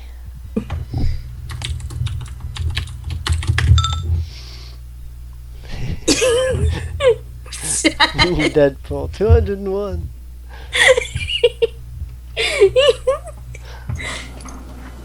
Bobbo can use rapiers, right? Yeah, but I don't know, man. I don't really want to waste my money. You don't. Well, it'd be your Roger. personal money, but it is a +1 sword. Yeah, +1. Yeah. And like, there's a risk that I'm just gonna be less money to just buy it. What? And to auction it. You'll be actually Comparative- spending your real money on it. Well, not your real money, but I'm just saying D&D money wise. Yeah. I You don't know, lose I'm your just money if you saying, don't- know. You don't lose your money if you don't get the item. Yeah. Yeah, but I'm it's- trying to say. We get paid a lot, Yeah. and it's only 200 right now. Yeah. That it is only cheap. 200. Oh, jeez. There aren't many Whatever. people who can even wield rapiers. They're very specific instruments. Yep. So Okay, you- Mark, I get it. I'll have my goblin stack up into a. I'll have like one goblin get onto the other goblin back, and I'll have that goblin raise his hand. Alrighty. Yeah, because I'm so small, you know. The 200, the auctioneer says, 200 gold, 200 gold. Do I hear 300? A lizard man in the crowd shouts out, "I'll bid 300.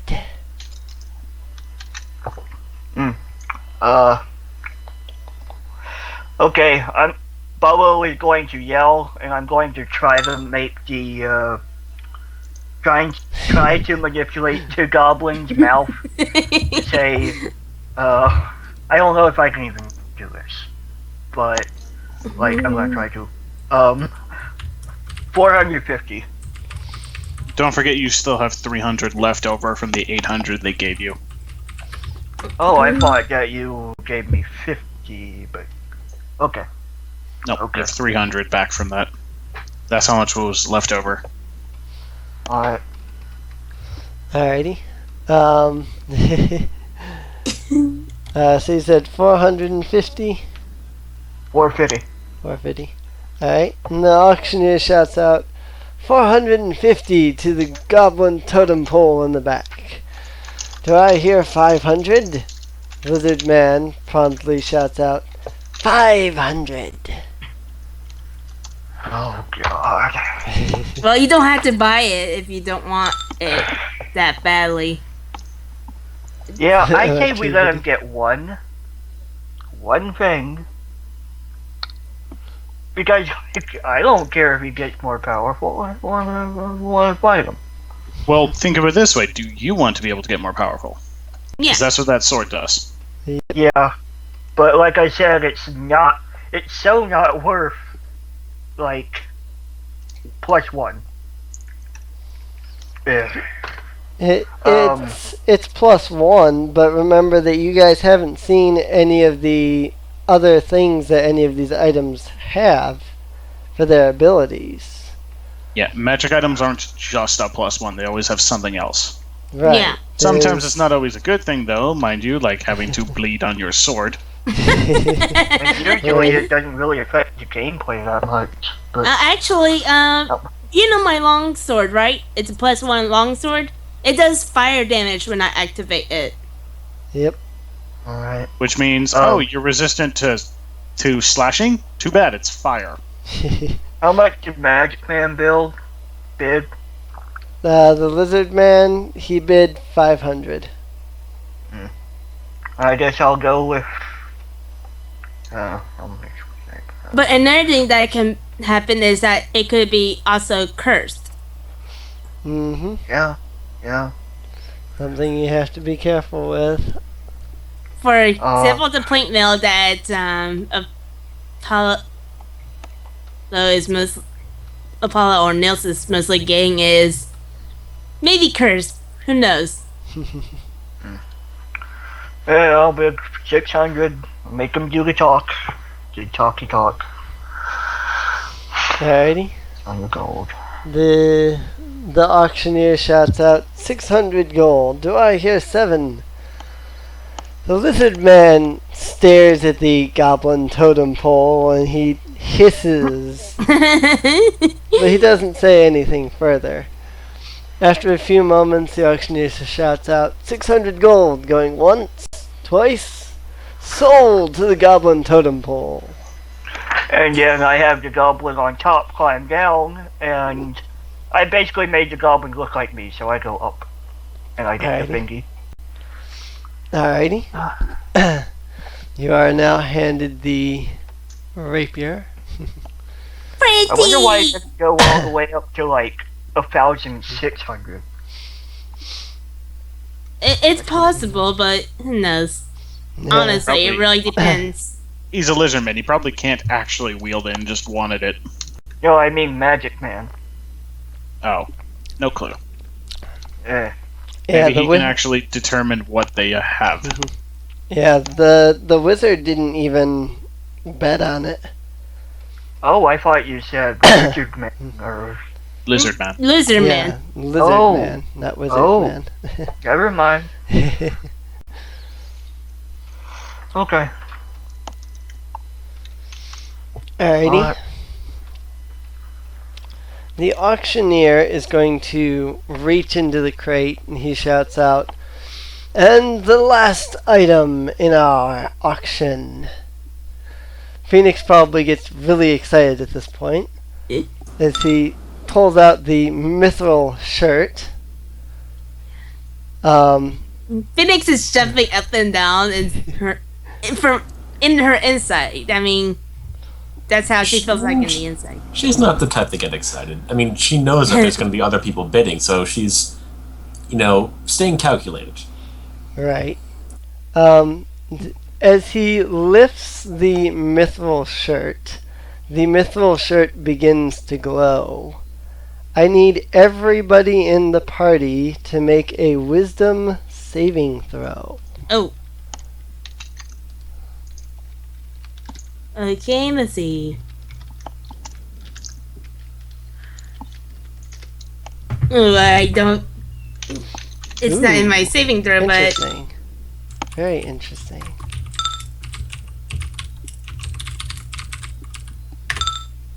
Oh, wow. Very interesting. You have a very high wisdom stat. What are we Yeah, doing? I have a So- 3. What are we Come on. doing so Findy for? You need to make a wisdom saving throw. I Okay. don't have it for actual saving throw, so I didn't get the +2. Yup. We get charisma. Yep. And con. And what kind of wisdom saving throw is this? Is it a... Just a standard wisdom saving throw. I probably failed. Interesting. Very interesting. Alrighty. None of you notice any adverse effects or anything? Oh, okay. So I actually Um, saved. Yep. Sure. All of you successfully saved against the wisdom saving throw. However, somebody roll me a perception check. I will. Because really, Apollo isn't really buying anything, so he's generally looking around too. Alrighty.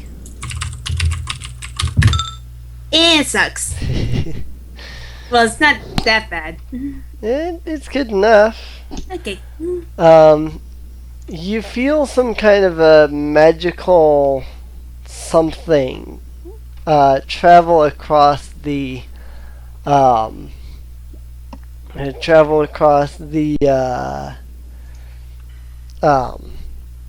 the audience here. As you're looking, you notice something strange about the red mage. He seems to be looking at the mithril shirt quite intently. Before the auctioneer can even say anything to begin the auction, he shouts out, 400 gold for it. I'm going to try the Arcana gap. Oh, that's an 11. Well, you didn't use the perception, so Oh, Yeah, I would. Apollo didn't tell us. Okay. yeah. Apollo didn't actually say you anything. say about it anything yet. yet. Alright. Well, I guess he would try to check it himself, so. Since he sensed it, he's going to check it. Nice. Alright. You sense a spell. Hang on. Let's make this a little bit more interesting.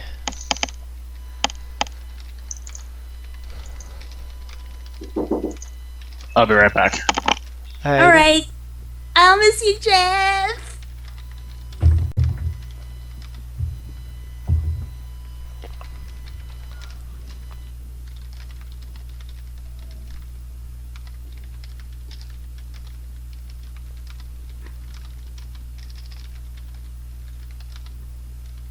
I'm back. We missed you.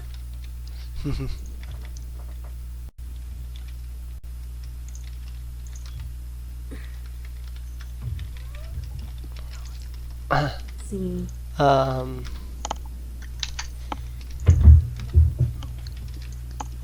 Just continue writing to me.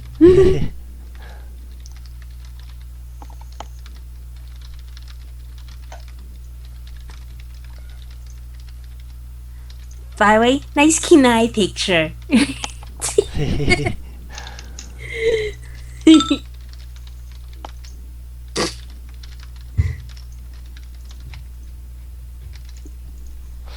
There we go.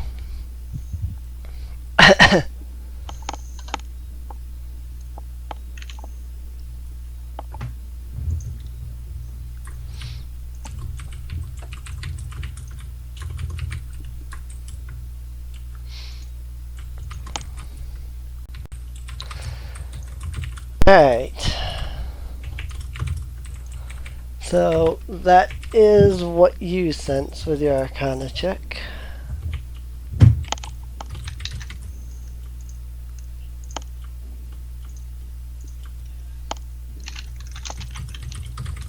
Is anyone else bidding?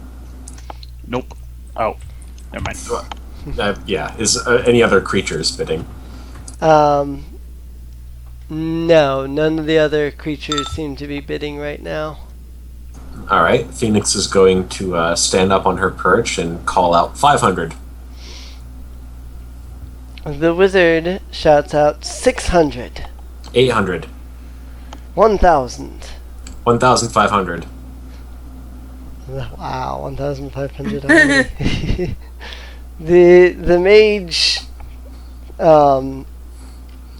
let's see, the mage will turn to Phoenix and then turn back towards the mithril shirt, and then he'll kind of seem to calm himself down, and then he'll shout 1,700, 1,800. 2,000. 2,250. The mage goes silent at that point. The auctioneer seems busy staring at the mithril shirt. When he realizes silence has been hovering over the crowd for a moment, he turns towards Phoenix, and with a insane look in his eyes, he shouts, "It's mine!" He jumps from the stage and immediately begins to run away. I'm going to fly after him. And he's going to probably kill him. Not only are you following after him, but half Everyone of else the is. crowd seems to be charging their way towards him now. I'm actually going to hang up in the air. I'm not going to do anything. Just going to wait and keep my eye on the shirt. Alrighty. After a few moments, the auctioneer finds himself tackled to the ground in a massive brawl between hundreds of monsters breaks out, seeming to be fighting over the shirt, drawing blades and slashing at each other and killing each other left and right. By the way, So- Apollo probably only sees dust forming around the group. until finally, a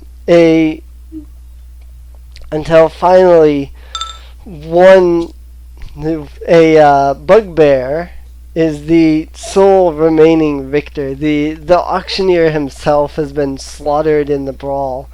He holds the mithril shirt up and he pants as he Question. just Does Apollo notice anyone that has bought the other items killed from there? The no, none of Okay. the ones that bought anything else were killed Alright. in it. it's just a general question. Nels is going to walk up to the scene of the brawl. He's going to look for the orc that was running the auction, and he's going to pick his pockets. Alrighty. So the bugbear is holding the shirt up in victory. Yes, the bugbear is holding the shirt up in victory. He's pretty well beaten I down. swoop himself. down and attempt to steal it. Alrighty. Sleight of hand, I'd assume. Yes. 2 for proficiency, and then that. So I swoop down, and that happens. Yep. You snatch it right out of his hands. And as you do, Fly the fuck away. as you're flying away, he shouts, "Bring that back! It's mine!" And he Sorry. goes to charge towards you, but he trips over one of the bodies and falls upon the sword of one of the Oh, many that's a horrible way to die. one of the many creatures who has been slaughtered in the brawl. Ugh. Oh, that's just a horrible way. I'm sorry. Yep. I'm gonna make my way to a convenient rooftop, and I'm gonna put it on. Everyone's Alrighty. going to want you. Actually, that wouldn't be very Phoenix-like. I'm going to put it in my bag of holding for now. I'm gonna have it checked out good later. idea. Alrighty. Good. Smart. You know the best thing about this? I didn't have to buy it. Yep. Yeah, I think Nels actually took all the money that the guy got, so we might Yeah. actually get our money back, or he might keep it all. Right. Yeah, something like that, I suppose. Probably. You He's can not. keep He's not track- going to keep it. He's going to split it. He's going to spread it back to the group. Oh, okay, good. Alrighty. Have anyone He's been, not financially evil. okay. Have you been keeping track of how much he got? Well, probably later on we'll figure out. Well, beyond just the gold that you guys gave him, he was also carrying on him, apparently a whopping 25 copper. But remember, he's also carrying all of the other amount of gold that Yeah, well, that's why I said beyond the gold that you guys gave him. and everyone else. Yeah, and everyone else. This is true. I didn't think about the gold that they Yes. spent. Here's something else you might not have thought about. How many creatures were in the bazaar just now? Who knows? You're gonna have to come up with a number, because once things settle down, Phoenix is going to search all of them for everything. Yes. Probably a good. Particularly and including the ones that actually bought something at the auction. I think she didn't mention those ones ran away. Those The ones who actually were the got ones that something. were Yeah, killed. the ones that bought anything weren't in the brawl. Okay, that's Um, fine. Yeah, you can just bullshit that. Still, I don't care. getting our Well, if money you don't back care, alone don't say is well it. worth it. Mm-hmm. Right. You didn't So even have to that give us the money happens. back. Is that from what Phoenix loots from bodies? That's what Phoenix loots from the couple hundred monsters that are. I would definitely now share that, lying by the way. Should I go ahead and write it for you, or Is there anything else? Well, we might as well do it now. Do you guys want to split it up now? Yeah. Okay, Yeah, let's go ahead. I'll do some math. As well as whatever was spent during the auction. Yeah, I honestly did not keep that much track of that stuff. So hopefully Well, you we guys can did. pretty much just give everyone back what they started with. Right. So, whatever you had at the beginning of the session plus 800. I know one item went for 400, and I think one item went for 600. I don't know about anything else. okay, I have 138 platinum and You get gain back. back the yeah. I think you gave me 80 platinum. So you Yeah, get back- I just click the back button on my WordPad. Oh, that works. So, sweet. I'm not poor anymore. Yay! I was down we to got seven. our items. We got I those was magic down to items. 70 gold. Yeah, that's funny, right? Very nice, very nice. 290 gold each.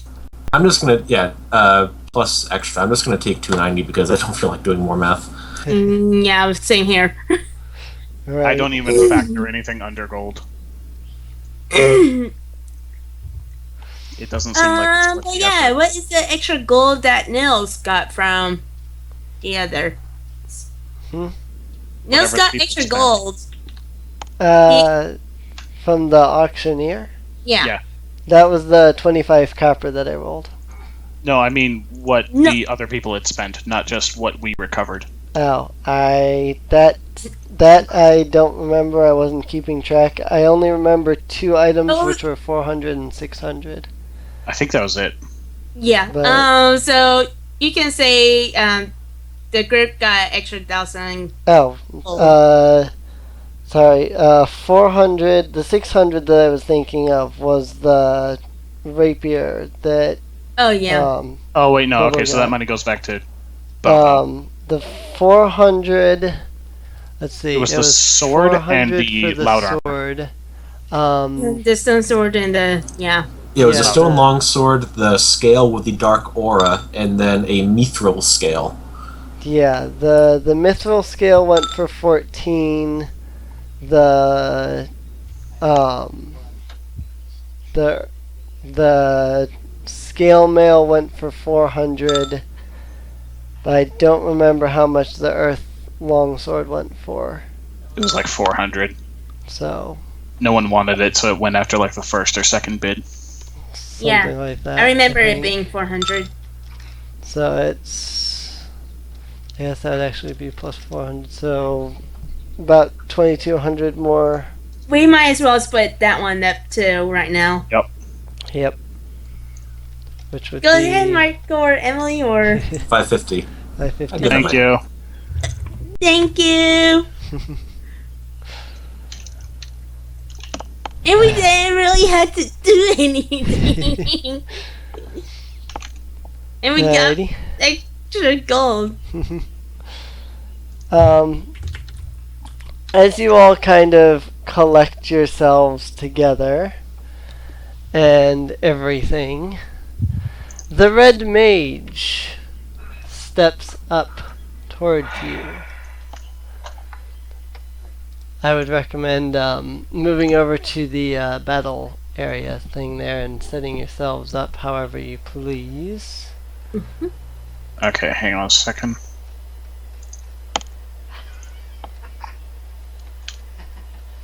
I'm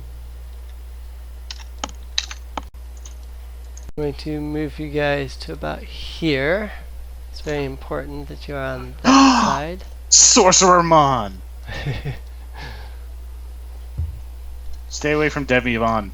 Or Muramas, whatever, vampire dude. Stay away from Serene, he'll kill you. Mr. Sorry. I thought it was Sorcerer Mon. Same thing.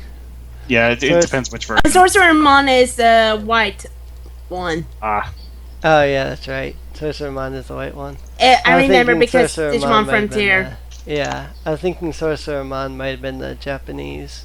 No. Yeah, You're you're right. right. No, they no, are I think the different. Japanese is called like Black Mage Mon. No, I think he's still Wizardmon in that. I don't remember. But No. yeah, I remember Sorcerymon was again appeared in Digimon Frontier. Yeah, I just googled it. You're right. The blue one is Wizardmon. Ito. Yep.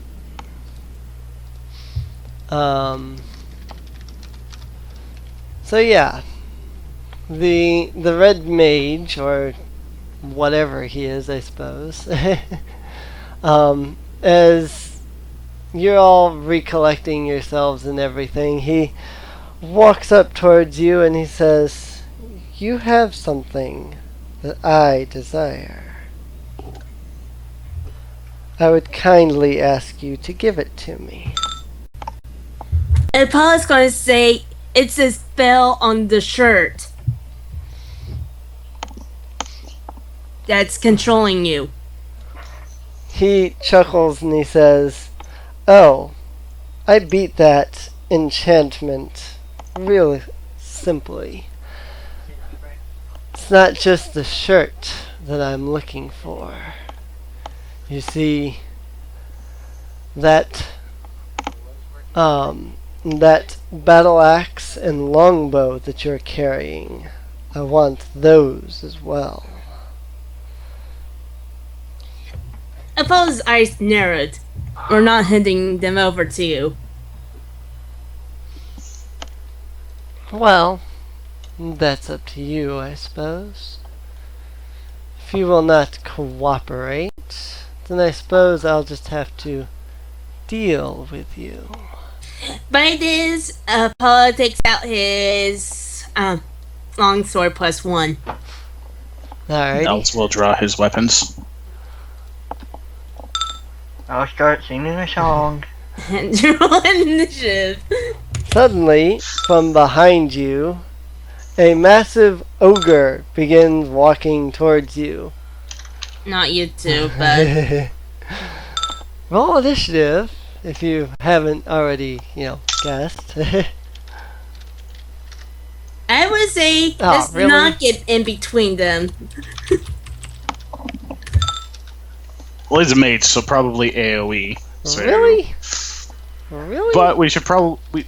It'd probably be best to beat the living, ever-loving shit out of the wizard first. Yeah.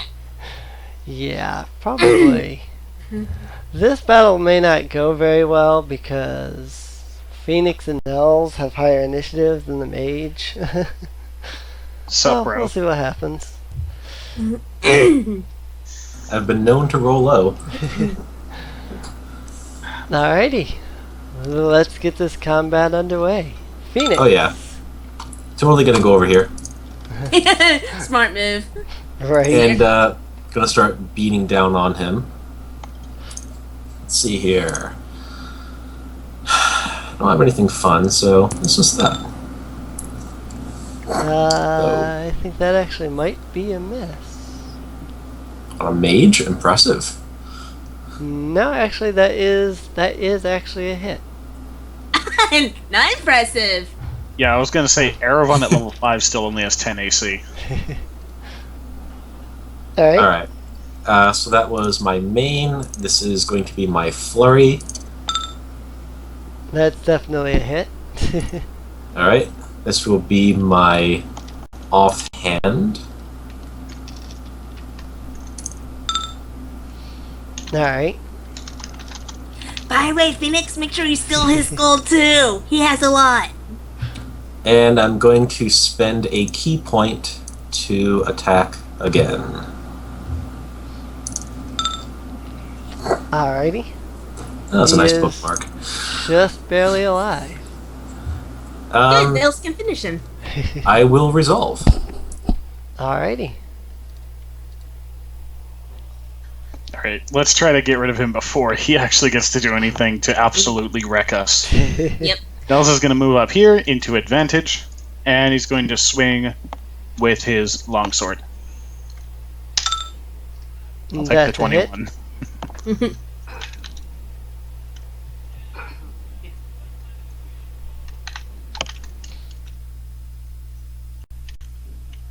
I believe it's 4 damage with this one. Yeah.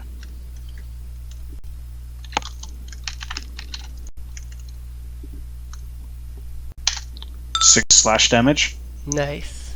and then offhand. I wouldn't worry too much about that because he goes down. Okay, Okay. Phoenix, you can get that 1,400 gold of his or something.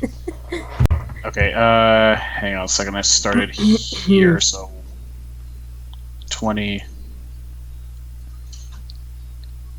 Yeah, and turn. Alrighty. Sorry, your armor is not making you go slower. Oh, you're right. Okay. Alrighty. Let's see here. Do. Move speed of 40? Wow. Move speed of 40. yes. He's got big feet. Large creatures move quick. Actually, he's only going to move here, but then he's going to charge straight at Bobbo. Oh dear. He's not fooled by the goblins at all. He's not concerned with the goblins. Okay. Whatever, I'm good. Uh, But yeah, 14, yeah, that hits. So how badly do I die? 9 bludgeoning damage. Oh, Shouldn't good. be dead. Actually, no. Just about bloody, but not really. Yeah, that is his turn. Okay, I'm gonna take out my rapier, my new one. I'm gonna I drop. will actually guys. not use our new weapons yet. We haven't really checked them out. Well, I don't care. It's fun. I don't care. 8 plus 1. D20 plus. That is a question on the non-lethal damage that I hadn't thought to ask. He'd be He'd be dead. Alright. Yeah, plus 1 thingies give you a plus 1 to attack and damage, right? Yep. Okay. Alright. Give you +1 to both attack and damage. Hit. Alright.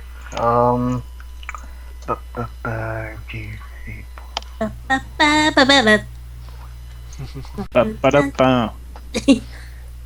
I should have had the mage ready in action before the battle, but oh He was stupid. well. 9 damage. Of course, I don't mean Wizardmon is stupid. Far from stupid. Alright. Does anything seem to happen at all? Nope. Okay. Alrighty. Anything else? I don't think I can do anything else. Oh, actually, yeah. Go on. If you had something else, do it. Well, go on. You got the initiative thingy. Alrighty. Apollo. Okay. Apollo steps here. By the way, is Boldwar a fiend? No, he's an ogre. Okay. Alright. Just He's a double large checking. giant. Yep. He's an ogre. Alright, I'm going to go ahead and attack with my longsword. Okay.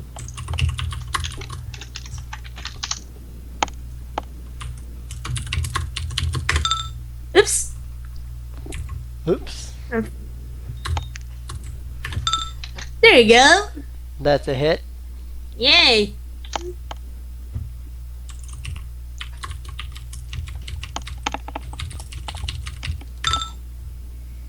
Five Ugh. damage. Bart song. Did Bobbo actually start singing? Yeah, he started at the beginning of the battle. Oh, okay. 7. Alrighty. Anything else? Actually, train AC is actually extremely high. The reason why Apollo has train AC is thanks to his armor and shield. Yep. No, I'm talking like I hit him with a 13.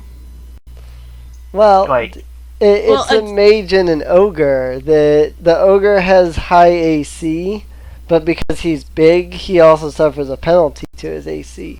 The mage, on the other hand, all he has is his dexterity modifier, and that's why he had an 11 in his AC. It's 10 Well, plus dex. I go ahead and end my turn, so Yep. Phoenix. Oh yeah. I'm going to move over to here. I'm going to use my cunning action to get into flanking. And, yeah. So let's see here. This will be my normal attack. I'm going to throw in my sneak attack.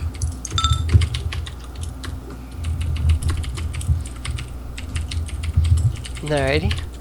And then this will be my flurry of blows.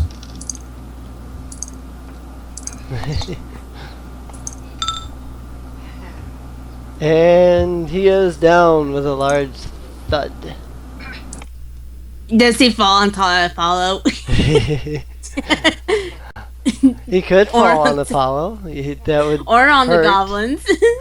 That would hurt horrendously, but he could fall Yeah. on Apollo.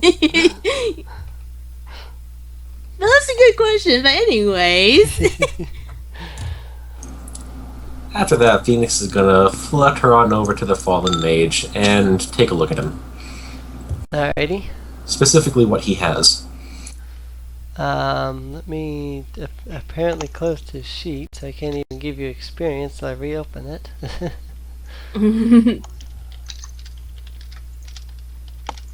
73. Neato. 73 experience. Yep. 73 experience. And Oger. As for things like loot, on the other hand, sorry, give me just a second here.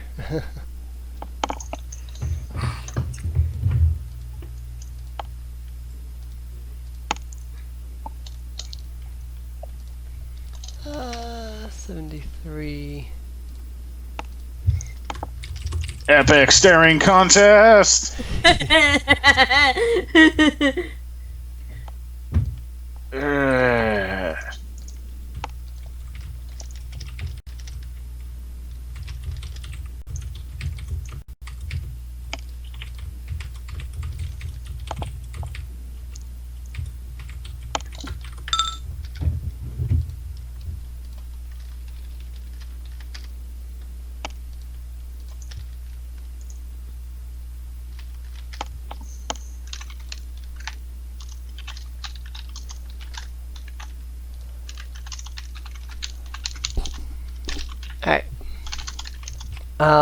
As for loot, he does in fact have 1,500 gold on him, but he also has, between him and Boldoir here, he has that much gold, and apparently no magical items. I thought that something would roll on that, but apparently not. And 8 ornamental gems. He received the following gemstones: obsidian, bloodstone, peridot, freshwater, irregular pearl, jasper, agate, sand, sard, and moss agate. Interesting. Dang. I'll type Also, I'm going to write out the money. Well, the extra money he has, not the 1,400. We could probably, 1,500. but 4 ways, that's 375 just from that, and then it's the rest that you guys can split. As for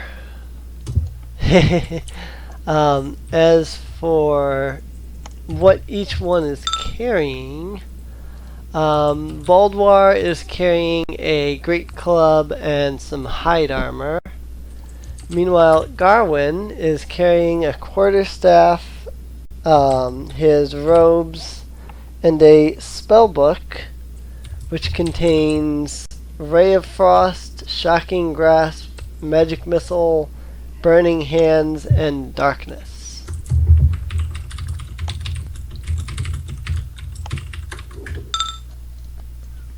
We could pack that around between me and Carlyn.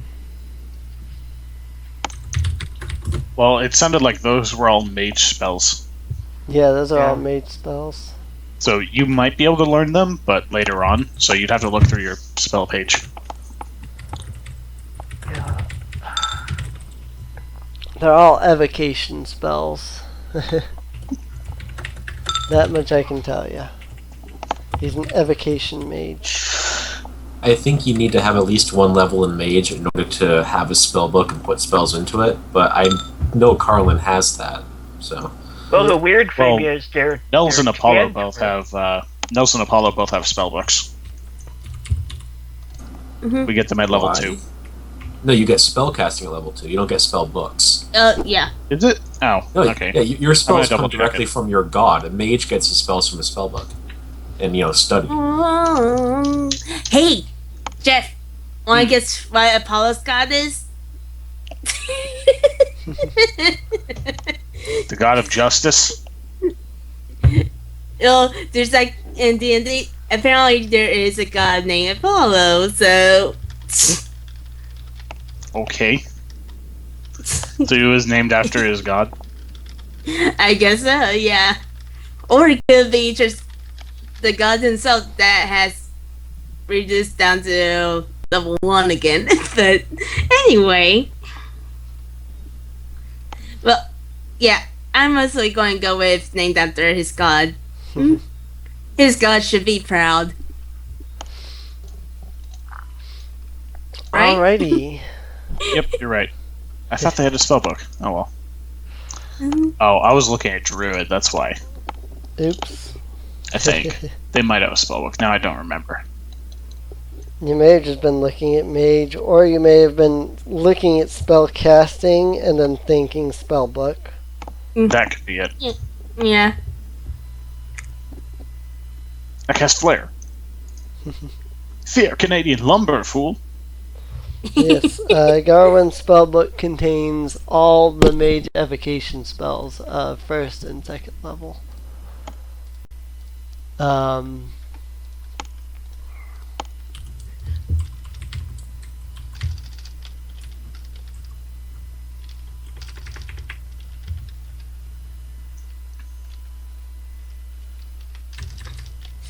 Should I also write down the things we gained from the auction, or is everyone just typing down what they bought? We already did the auction money. No, not the money, you got but back what the you spent. items. We split it. Oh, yeah, we need to sort the items. We'll do that at the end. Okay. Yeah. So the everyone- XP. You put down 73 XP for the wizard. I don't recall you putting down the ogre's amount. And then split. I just combined them together. Okay, so split by 4. Yeah, the experience that I posted was the split up experience and everything. I actually just posted a thing there that said experience as of Garwin. That should be everybody's current experience. Sorry, Phoenix should have more experience than me and Bobbo. Yeah, I think the two numbers got swapped. Did I swap? Oh, whoops. Yep, I swapped the two numbers. Sorry about that. Let me fix that. It's nice to know that I got the experience points right for my character. Yep. Let me fix that real fast. Yeah, I have a spreadsheet that has everybody's experience on it, and I copied the order out of the spreadsheet without realizing that it was actually the order from the thingy. There we go. No, that's right. You mentioned stuff like Ray of Frost and I think it was Shocking Grasp. Aren't those cantrips? Yeah, those are cantrips. Well, those were the spells that he knew. I rewrote what was in the spell book. The spell book just contains all the major evocation spells that are available of first and second level. Ray of Frost. Okay, it's your stream on. But yeah, Ray of Frost and Shocking Grasp were also both evocation cantrips. So I don't know if you get those from your spell book or whatnot as well, but if you do, They're then, not in the spellbook. Okay. I was gonna say, if you do, then they were There's in nothing there. If not, preventing then, you from doing it, because you can only know a certain number of cantrips at the start. Right. So you can still learn them from putting them in a spellbook and memorizing them. Right. Or being taught. But they don't have to stay in your book once you've learned them. Right. Well, whatever the case, Garwin's spellbook contains all evocation spells all the way up to level 2. So, Alright. or at least that are available to mages. I know there's some that are only available to like clerics and bards and stuff too. Mm-hmm. So.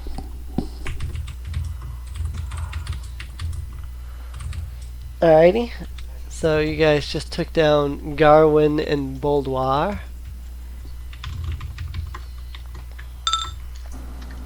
Well, I believe we had another district to clear out.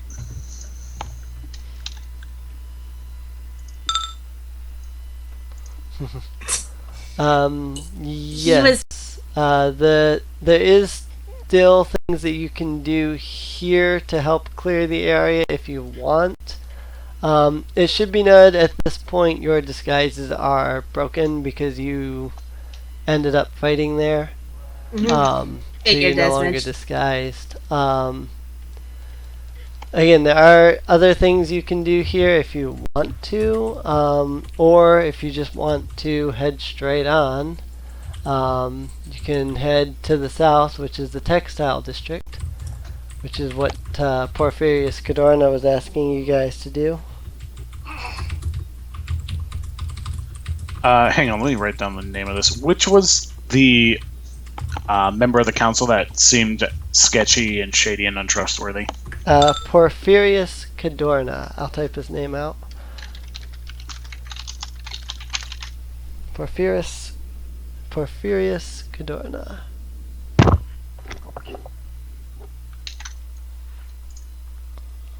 Thank you.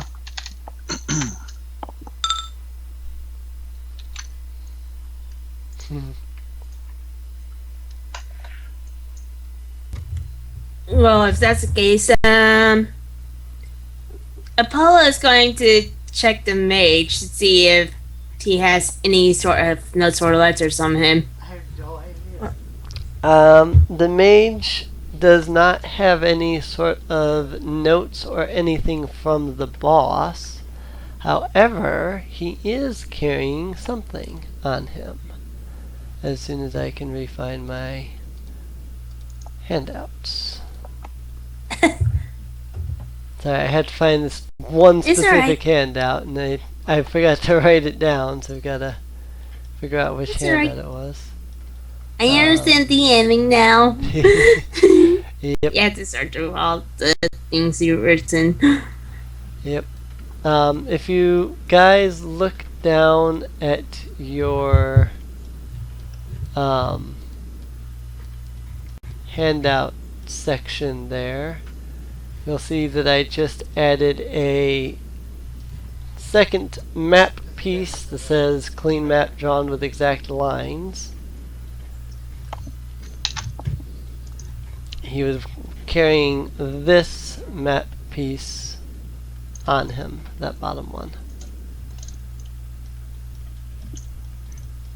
What does it all mean? Okay, I'm sorry. Oh, I mean, we still haven't figured out what the maps are for yet. Probably a maze that we're going end up going to soon. Well, eventually. I guess we use it for the castle. I don't know. I don't know if they have hedge mazes and castles over here, but yeah. Possibly. There is a possibility that one of your current handouts says something about that. Yeah. Yeah. We're too lazy. That's a lot of handouts to read right now. Yeah, we're probably going to do it sometime after. I'll give you a hint. F. It's at the top left. Alright. There's one of the handouts that you guys received in the Well District from the guys there. Yeah. Agent Newell, yeah, I get it, Mark. You don't need to say you get it if you get it. It was for everyone. Okay, Mark.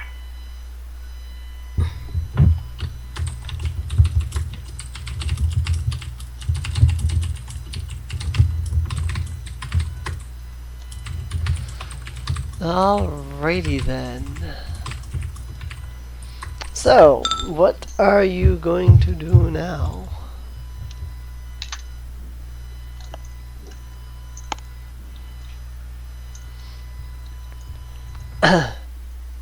Paula is asking the grid if we should clear the area even though we weren't told to do so. Well, to be fair, they've pretty much done that on their own. We should probably just go take care of the textile district. Apollo nods, and I guess since we're not exactly injured or anything except Bobbo, we probably could be able to just go to the district then. Oh yeah, let's go. Let's go. How hurt is Bobbo? He took 9 damage, so You Almost can't use bloody. exact numbers to describe it. yeah, I know. Okay. Almost bloody. Okay. Nels is going to cast Lay on Hands on Bobbo to fill up your health. Okay. Thank Oh, you. this is nice. Okay. Well, wouldn't you need exact numbers for that? Yeah. I need exact numbers after I cast it. Okay. Yeah. 9. 9, okay. I mean, amongst party members, you can give exact health. It's just out of character. Yeah, he's just doing a lot of metagaming.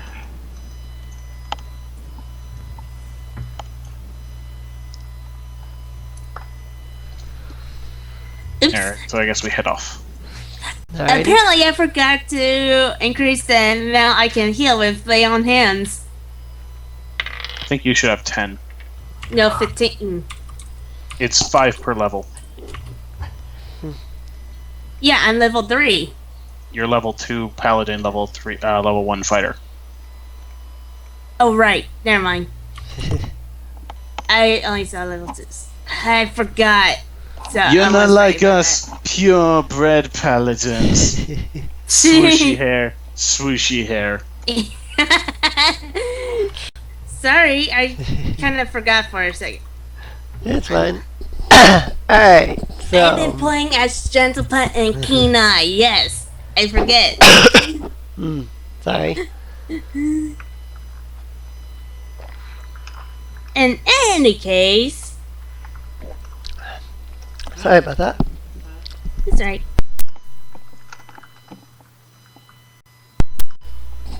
Alright.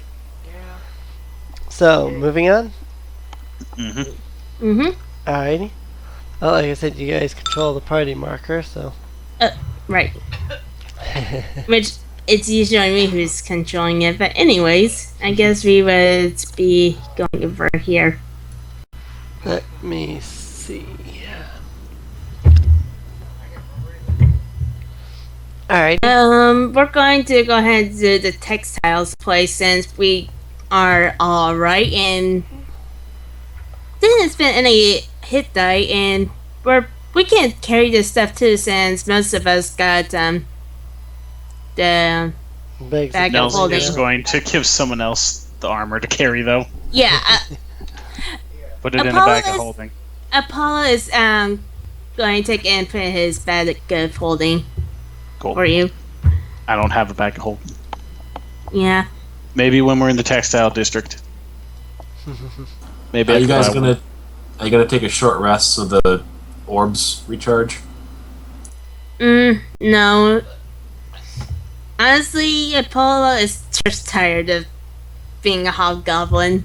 Look alike. Did what are you getting that off of? Did Emily say that you need a short rest or? Yes. Yes. Yes. or you- Yep. Okay. I actually said that. I said that if your disguises are broken, you can take a short rest, and it will All right. recharge Good. the orbs. Well, I'm not Well, I guess we going won't as need- a hobgoblin or any monster again. Alrighty. I only needed to actually, do the audition. Yeah. I'd like to good try it option. again, but I'm okay with moving. Alrighty. So, moving into the textile district. As you enter the textile district, you notice a really interesting place. This place seems to be an entire district, basically built out of textiles. Ha! If you don't know what a textile is, basically it's like a fancy tile, like Google it. yeah, it's hard to really describe. I had to Google it to find out what it was, and I still only kind of half understood. So But the entire basically- district is carpeted? But basically, it's like the buildings are made out of marble and have like fancy tile designs Marble. like, carved into them. Marble textiles. Ah, I So- see. Yeah. If you look it up, if you look up textile house or something like that, you'll see a picture of it right away that tells you exactly what you're looking at. I got shops. So, There we go. it's a little That's- confusing. Odd. Are they fully functional buildings? Yeah, fully functional buildings.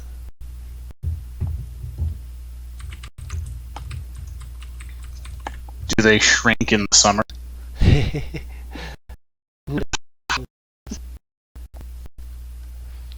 But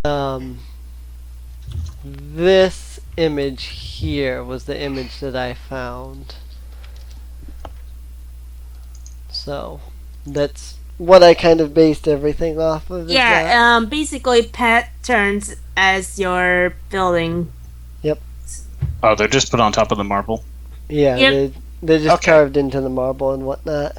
So it's decoration, not the actual building material.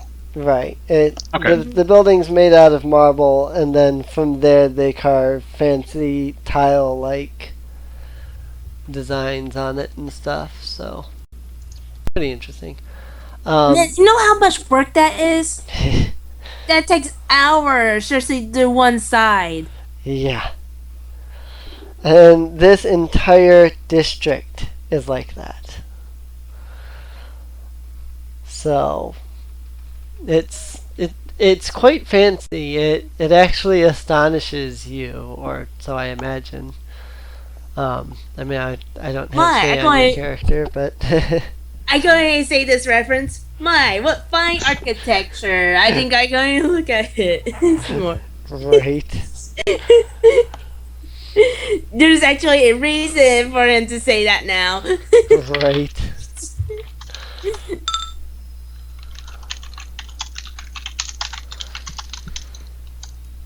We all are basically fans of Gamers Darkness Rising.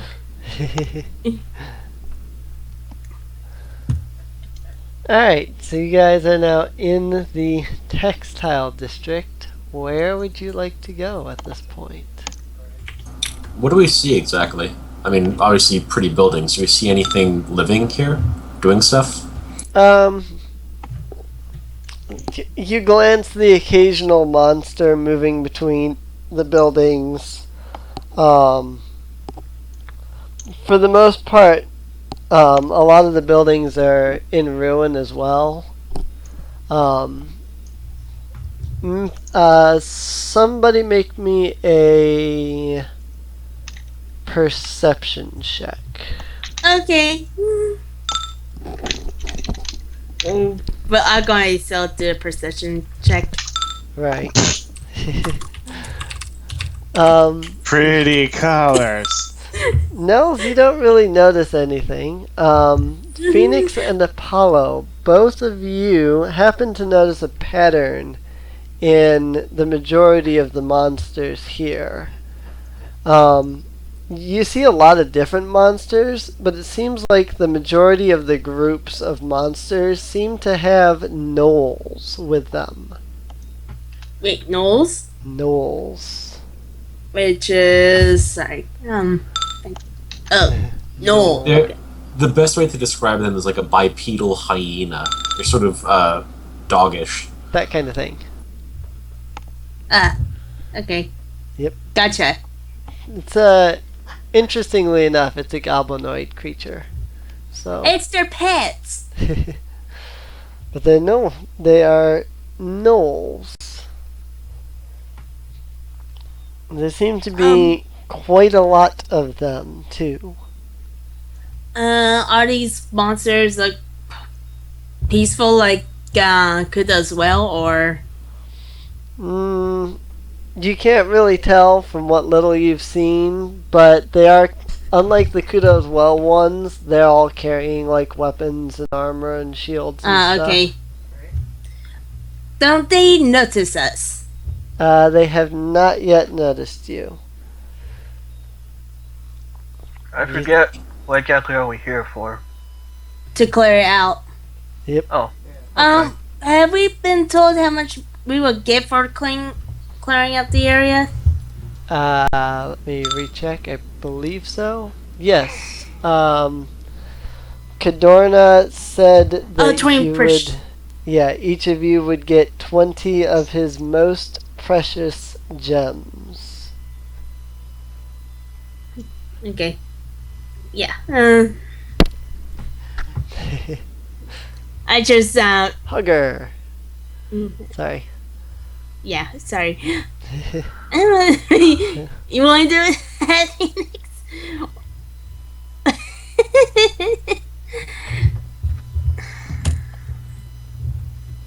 It would be kind of odd for Apollo to say that. He's just going to walk down the street, and if one notices him, then, well, something will happen. Yep.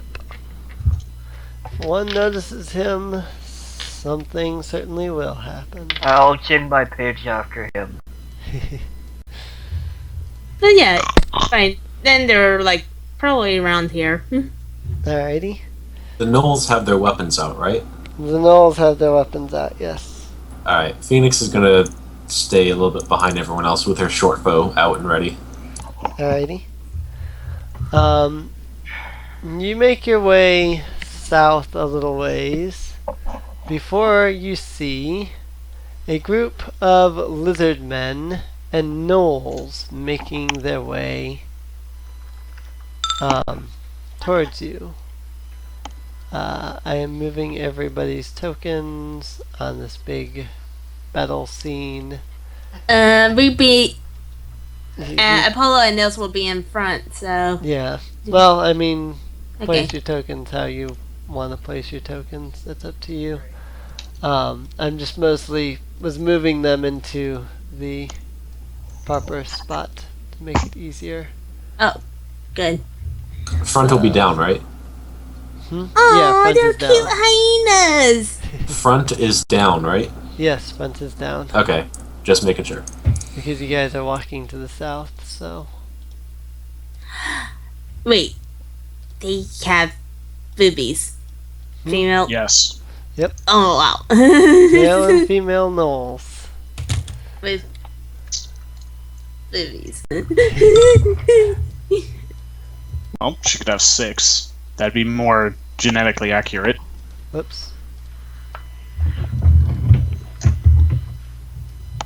Okay. Wait, we yeah. didn't take a short rest, so what we need? We have not taken a short rest. Yeah, so. So Well, we he need cleared initiative. initiative, so we might as well anyway. Yeah, it's been long enough since you were making your way from the auction to here that the initiative would have reset. So, alrighty, let me load up my Knoll sheets here, see if I can find them. And we can get this party started. Does it make that weird? Does the lizard man make the weird Skyward Sword noise? Or Right. Let's see. Lizard men and no.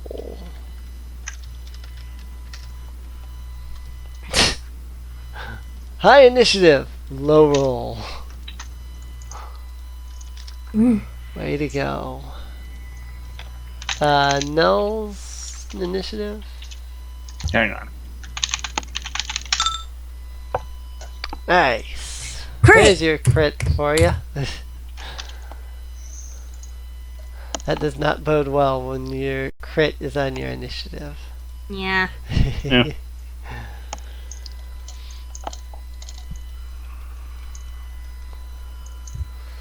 Alrighty. So yeah, you're walking along. Group of lizard men and gnolls come walking towards your direction. They see you, and yeah. Do our ready go off? Did you have any ready actions? Because I have a crossbow. I don't know if it'll reach. Oh, it'll just about reach that lizard man. I'll fire it off. See what happens.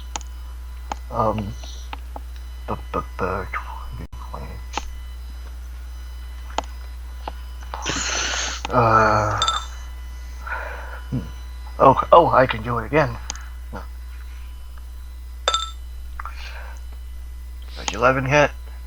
11, no. Against, sorry, what are you aiming at? Lizard Man 2. Lizard Man 2. No, that won't hit. Okay.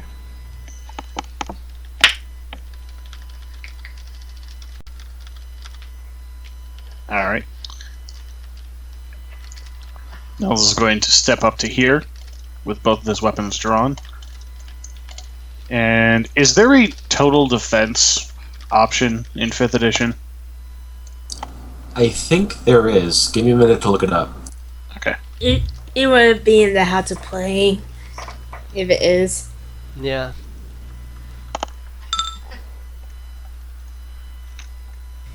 Like maybe disadvantage or Yes, something. there's a dodge action. You focus entirely on avoiding attacks. Until your next turn, attack rolls against you have disadvantage, and you make dexterity saving throws with advantage. You lose this benefit if you cannot move or take action, such as if you become paralyzed by a monster's attack or stuck in quicksand, which, happens. Okay. Right. Then Nels will spend his action to dodge and end turn. Alrighty. Apollo.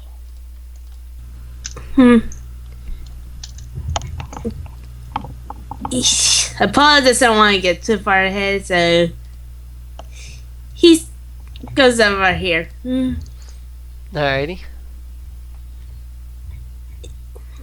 And he'll ready action to attack if any that's towards him. Alrighty. Phoenix. Alright. I'm going to move 5 feet up, and I'm going to attack Lizard Man with my short bow. Alrighty.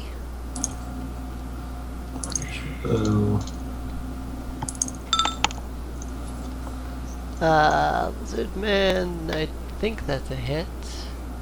I really need to finish editing these. Yes, that's a hit. Alright. I'm then going to... Man, 1. Okay. What do I have for calculators up? I don't need 4 calculators up. Then going to move back a bit. And, yeah. That'll be it. My resolve. Alrighty. Lizard Men. Move 30, 30, 30, and 30. Oh, they all got in a row for us. Both Lizard Men 1 and 2 can charge, so they're going to do that. And Apollo's ready action goes off, so Yep. he's going to with his longsword. Go right ahead with that one. Okay. Meanwhile, Lizard Man 1 here is going to make his swing at Nels. That is a hit. Okay. Roll again, you have disadvantage. Oh yeah, rolling disadvantage. Sorry, forgot. They both hit. Alrighty. Okay, I'm not in range, so 7 damage. oh, My song. Alright. My charm's not up yet anyway. Ah, okay. Nice. Dealing 10 damage to Lizard Man 2. And then the Lizard Man is going to make a second attack because he can totally do that. Interestingly enough, I totally just now noticed this. Disadvantage. You can do a second attack on a charge. Yeah, he's multi-attack. I think he can use his multi-attack on a charge. I don't. Can they use multi-attack on a charge? When you charge, you make a melee attack against it. So I think you only make one. Okay, so I wouldn't be able to. Alright, that's fine. Never mind then. I won't do a multi-attack. That is fine with me, actually. As for the other two lizard men... Wait, did you attack me with, I did not attack you yet. Just take those rolls as... you probably didn't have disadvantage against you, so 17, which wouldn't hit you.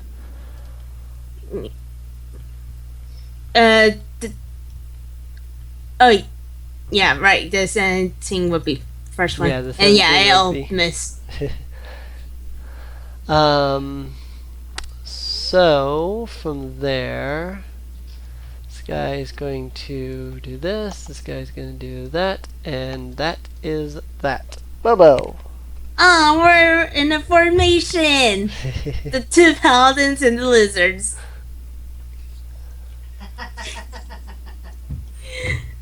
Oh, wait a minute, the pigs are in formation too! Get in here, oinkers. Is your mic muted, Bobbo? Yeah, I don't know if I want to move the pigs or start my song, but nobody uses the song anyway. Probably won't do anything. Huh? The pigs probably won't do anything. Yeah, the song is usually the better option, to be Well, honest. no one stays in range, so But we tried For to melee, stay we in don't have a range, but choice. it's also your responsibility to stay in range. Yeah. alright,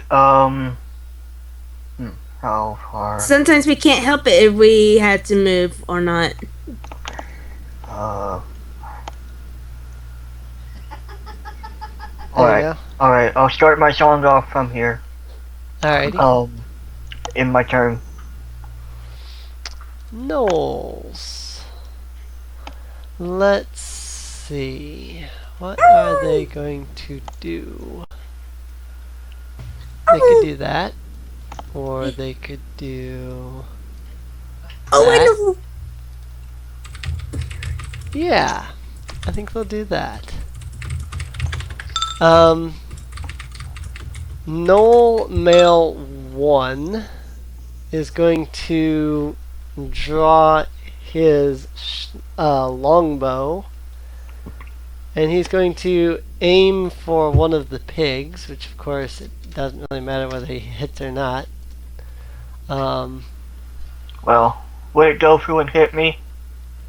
It will be disadvantage, so... Yeah, Shooting the pig is going to come down from the top. yeah, it's going to be aimed at the pig, so it's going to land in this area probably. Mhm. Seeing that the arrow passed through the pig, however, Male Knoll 2 gets a little confused by this.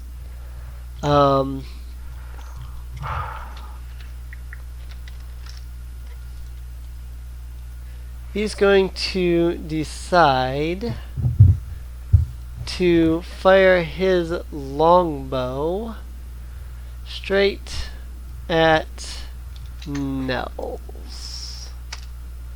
Miss. It's a miss. Alrighty. You know, if you went for Apollo, I would say Apollo hides behind his shield. So the wolf tries to attack him. Like Agrina. Come on. Yeah, they'll just stay there. Nels. Alright. Nels is going to swing at Lizardman 1. Alrighty.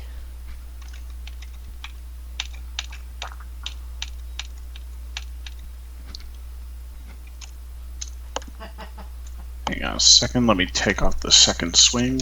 Okay. This is with his main hand. Hit.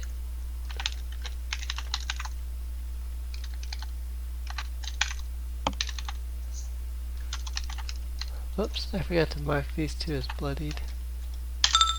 10 slashing damage. He is definitely out. Yeah. It's gonna move over here and offhand swing at Lizardman 2. Alrighty.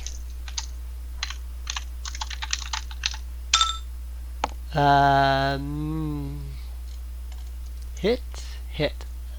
Cool. Just barely. Keep looking at the Knoll AC. 9 damage. He's definitely out. Well, yeah. Yeah. It never even matters, my song.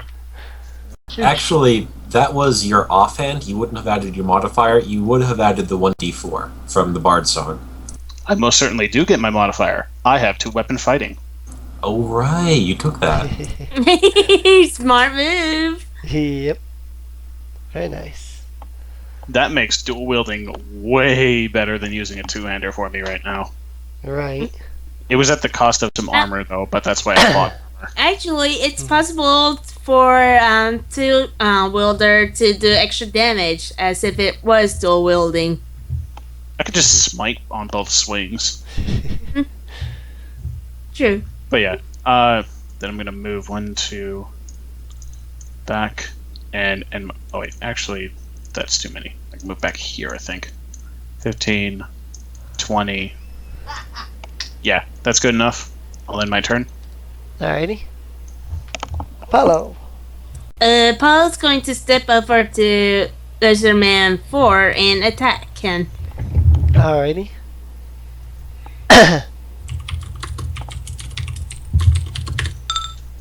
Critical miss.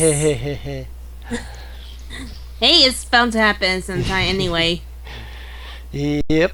You swing, and the creature deftly dodges your blade. And seriously, it's the lizard from Skyward Sword. The lizard, the lizard ducks and starts making that noise. Yep. It ducks and goes. Nyah, nyah, nyah, nyah. Quick, slash to the side. Yeah. Anything else? No. Phoenix. Alright. I'm going to fly on down here. And I'm going to start doing stuff. Doing stuff. Oh man. Rolled low. I rolled nothing but ones on that. Look at that. Wow. Yeah, still good damage, enough to bloody it. And I'm going to strike again. That's a bit better. That'll take it out.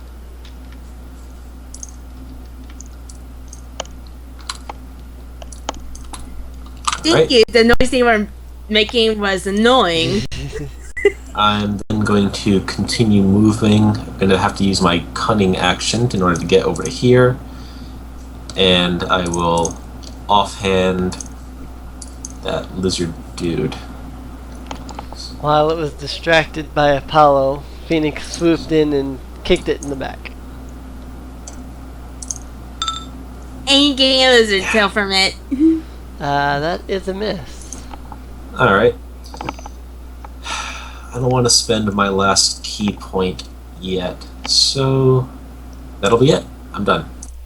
Alrighty. Lizard men. Seeing a prime target right there in front of it, it's going to swing. First with its claws, Miss. and then it's going to bite. That'll hit. 1d6 plus 1. Piercing damage. You barely feel anything. Yeah, how's it feel? So yeah, Bobbo. Okay, I don't know whether to hide behind your pigs or go for a lizard. Yeah.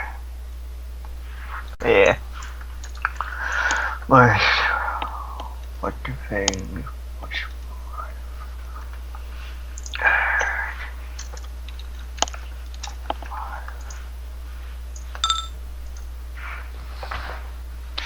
Hit. Okay. 8 plus 2 plus 4.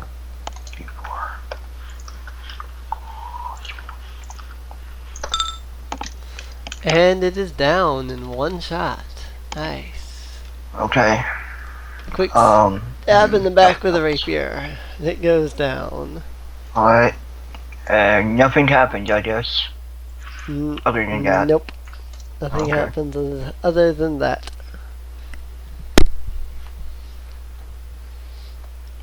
Anything else? I can't really do anything else unless someone needs healing. You got 2 points down. I end. Yeah, I think everybody's fine at the moment. Alrighty. Nels could use healing, but it'd probably be overkill right now. Oh yeah? How much? I'm a little bit over bloodied. Oh yeah, I know it got numbers. Okay. Alright. The two gnolls here are going to fire their longbows, both at the exact same target. Bobbo! 17 See? and a 22? Yeah, they both hit. Am I dead yet? Let's find out. I'm sorry, but I just got a flashback of Gamers to Darkness Rising, where all the archers went for the bard. I'm getting a flashback to the first time that we did 5th edition, where I sent everybody against a group of gnolls, and they took out Bobbo first shot. With arrows, interestingly enough, just like they were going to do here. Nels. Move action. And standard cure light wounds. Oh, yeah, okay. And now another flashback. It's about healing the bard. Sorry. 17 health. Alright, yeah, I'm full. Okay. Let's see, that was 15, 16, or no, 20. Okay. Someone channeled Carlyn, right? Yep. I am my turn. 17 HP heal. Follow. Okay. Well, let's see. I guess I'll probably be stepping over to here. Hoping he will distract the gnolls next time, but anyway. You can move again in order to get right up next to them. Oh yeah, that's right. 15, 16. There you go. Alrighty. Phoenix. Alright. Phoenix is going to fly over here and then use her cunning action to get over to here. Flanking! Yep.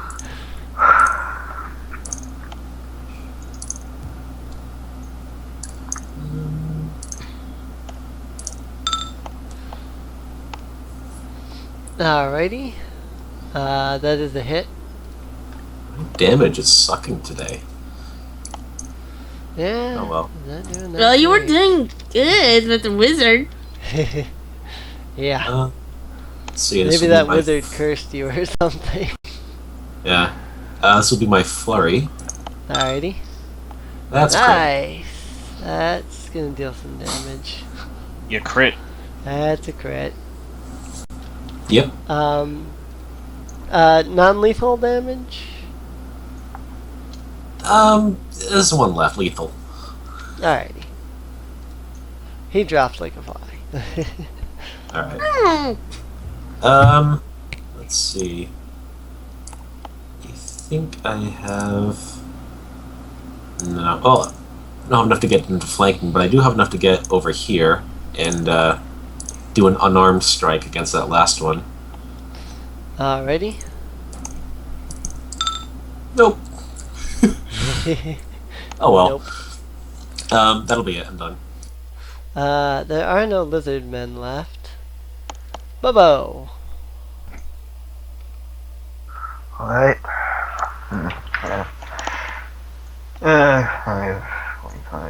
I'll fire a thing at it. I'll fire a crossbow. Four.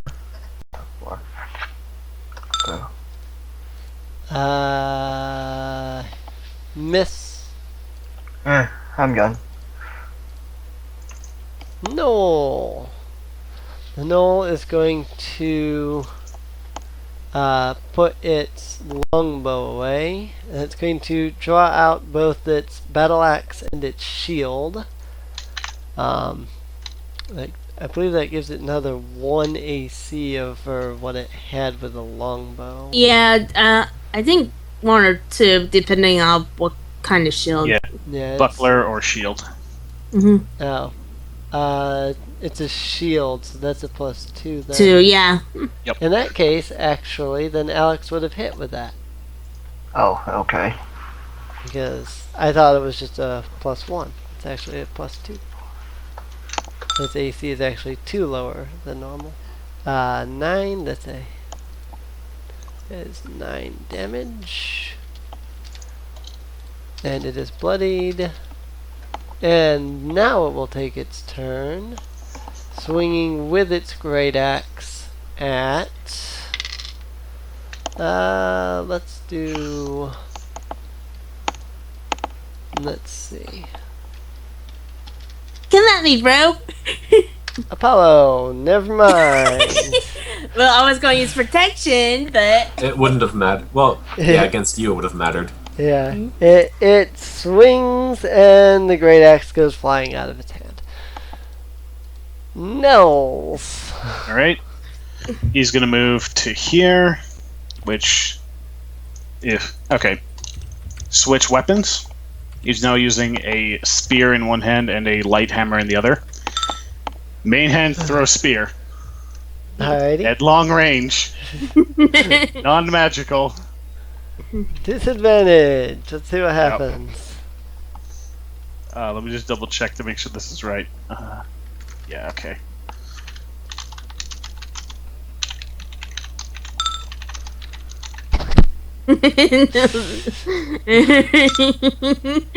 Ugh. Ugh. If he hadn't had disadvantage. Yep. And offhand. Fling my light hammer at him. Once again, if he hadn't had disadvantage. Dang. Oh well, switch back to his regular weapons and end turn. Alrighty. Apollo. Apollo moves over here into flanking, and he's going to attack. Advantage. Oh, wow. Wow. Miss? On both? Why you Just guys roll the wow. same thing, just like last time? Just wow. Apollo swings and then all brings up his shield blocks. Anything else? Swings again, changes direction. Chum. Set. What? If we were playing Monopoly, you'd get to roll again. Yep. Phoenix. Nope. You have Phoenix going already anyway, so take him out. I got him distracted. That's a hit, and he is down. Non-lethal? Unless somebody's going to tell her to not deal lethal damage, it's going to be lethal. So is somebody going to tell her to not deal lethal damage? Not exactly. The wolf attacked them, so... Alright. Alrighty. It goes down, down, down. And by law, if whoever attacks Apollo, they should go down unless that person is very important to the plot. Alright, loot corpses, recover thrown hammers and spears. Sorry, just pretend I didn't throw these. Yep.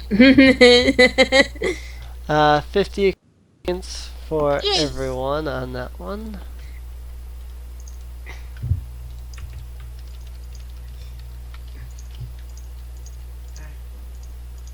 More experience!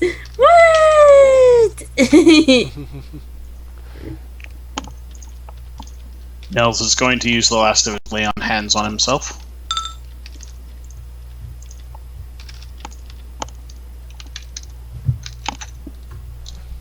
Therp experience as of.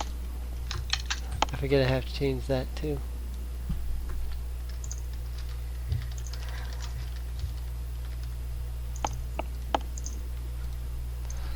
Alrighty.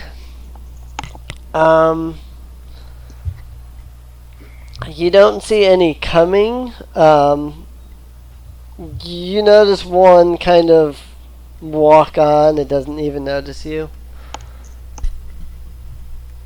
But that's about it. Okay, I tell this to the others. Which way?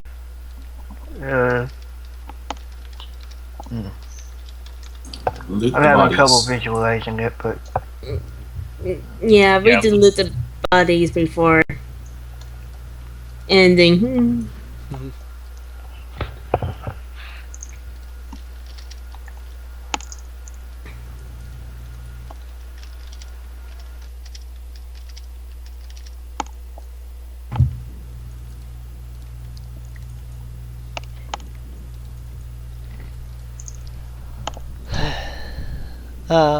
Oh, sorry.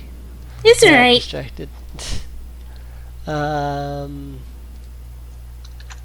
These are all level 2, 6.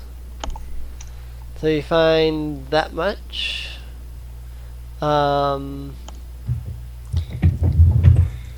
The Knolls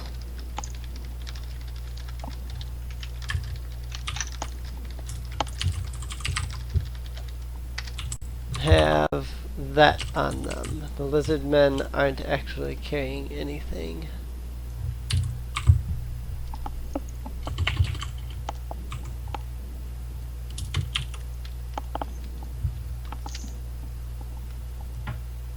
I'm gonna cut off its tail. Maybe I can upgrade my bug net.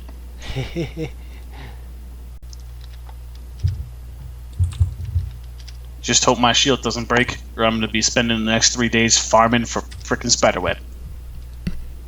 Spiderweb? Spiderweb. Spiderweb. Yeah, My wood shield broke on the first fight. that's The right. first fight against Girahim, it broke. I had no idea how to beat him and I died. So I had to farm for like 3 days to rebuild my upgraded shield. Because there were no more treasure chests with free upgrades. Yeah.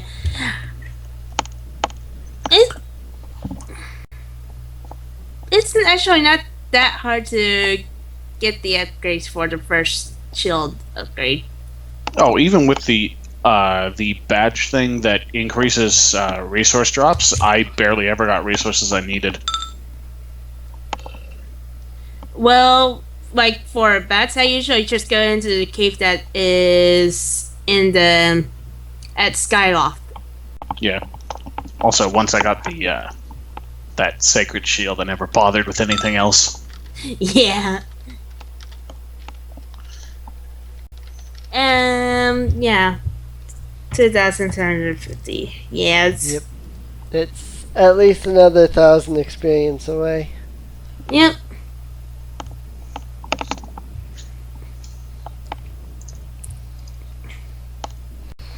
That would mean, like, you'll see 1,000 divided by 50.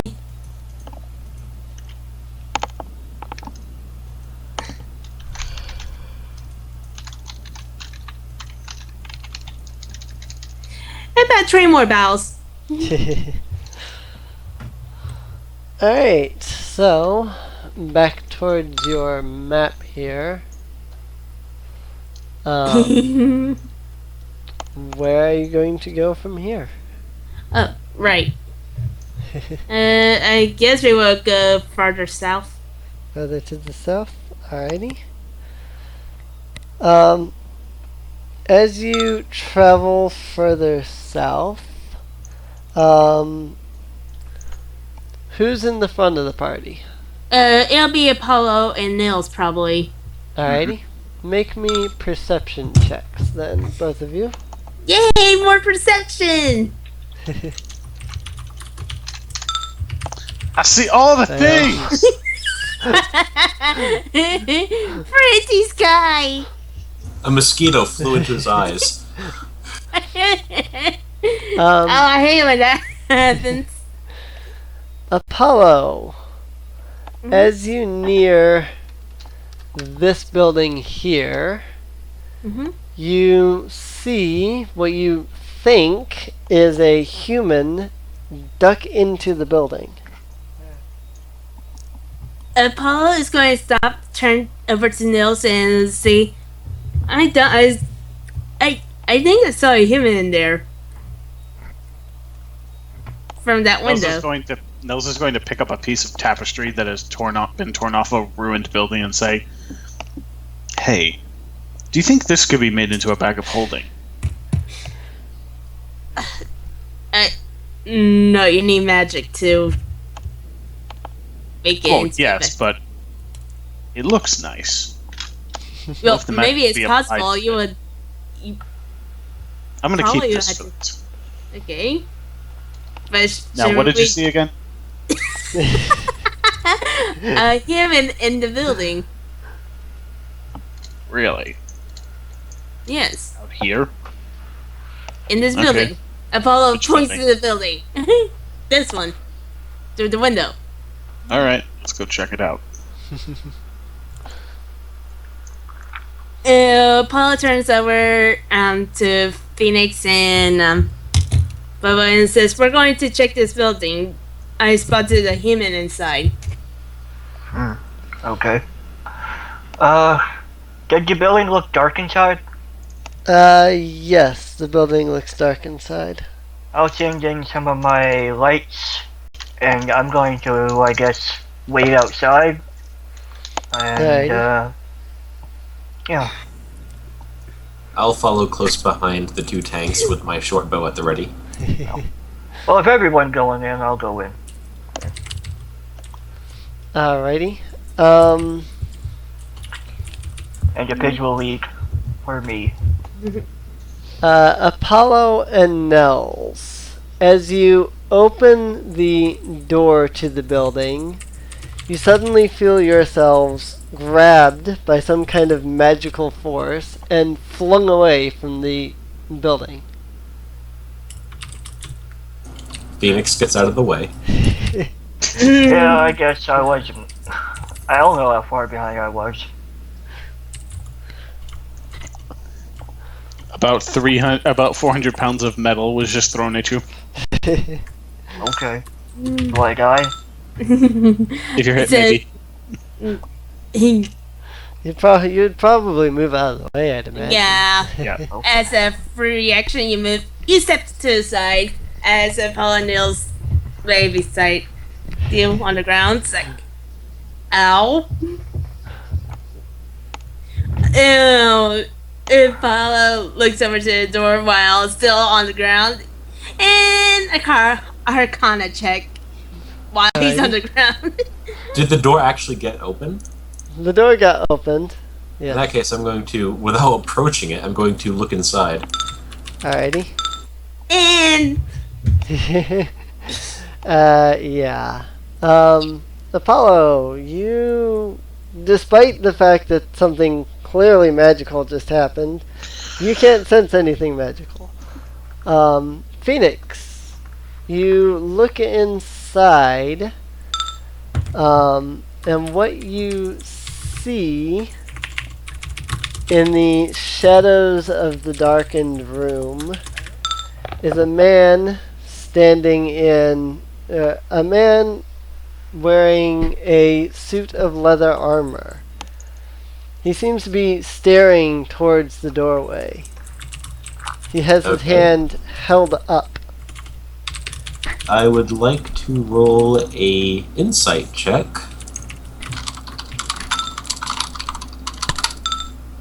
Does he appear to want to hurt me? He actually does not appear to want to do any harm to you. Okay. I'm going to keep my bow lowered at the ground. I'm going to take one hand off of it, and I'm going to call to the guy. We're cool. We're not trying to hurt you.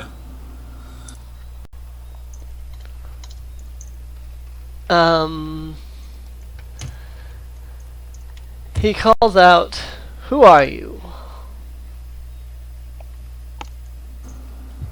That ain't really something we can say. We were kind of told to not tell people. Oh, what the hell. We're working for the council. Working for the council, Could you perhaps be here by request of that fool, Porphyrius? Oh, you know him? Yes, on both accounts. He did ask us to come here and kill some bad guys, and yes, he is a fool. Man's a few twigs short of a nest. The guy rolls his eyes when Apollo asks, "Oh, you know him?" He gives a groan and he says, "Know him? Ugh. Oh, we lost Alex. Know him is an understatement. I wish I had never met the fool." So do I.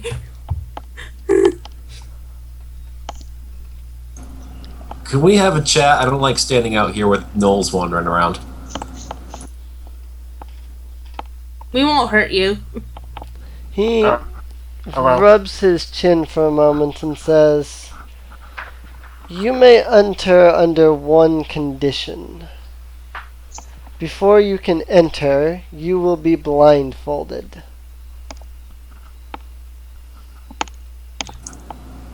Insight check. I want to know if he means me any harm.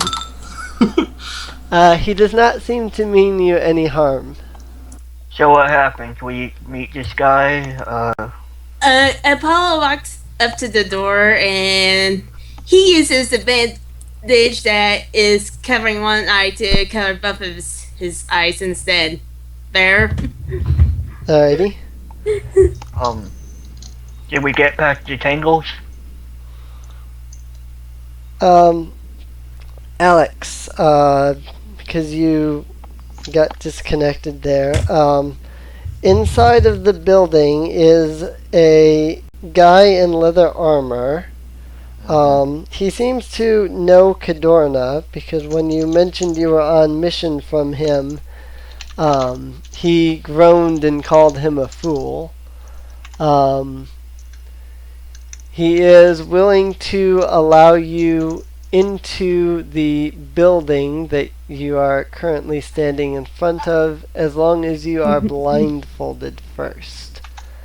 Apollo. Yeah. Apollo, when you cover both of your eyes with the bandage, you feel yourself lifted off the ground. Anyone looking at the man will notice that a ring upon his hand is now glowing as he lifts you up off the ground and then pulls you towards him into the room. He sits you gently down in a chair, and then he looks to everyone else and says, "Well?" And why should I trust you with my well-being? "Because I know things about Cadorna that you may wish to know. Also, if you are sent here by him, it is likely that he sent you to go to his home, correct?" I honestly Correct. don't know. He told us to clear the place out. I think he told us about his home. It's I just don't been a remember that while. bit. Yeah, he asked you to clear the district, and he said that his home is likely the base, so make sure to clear it out as well.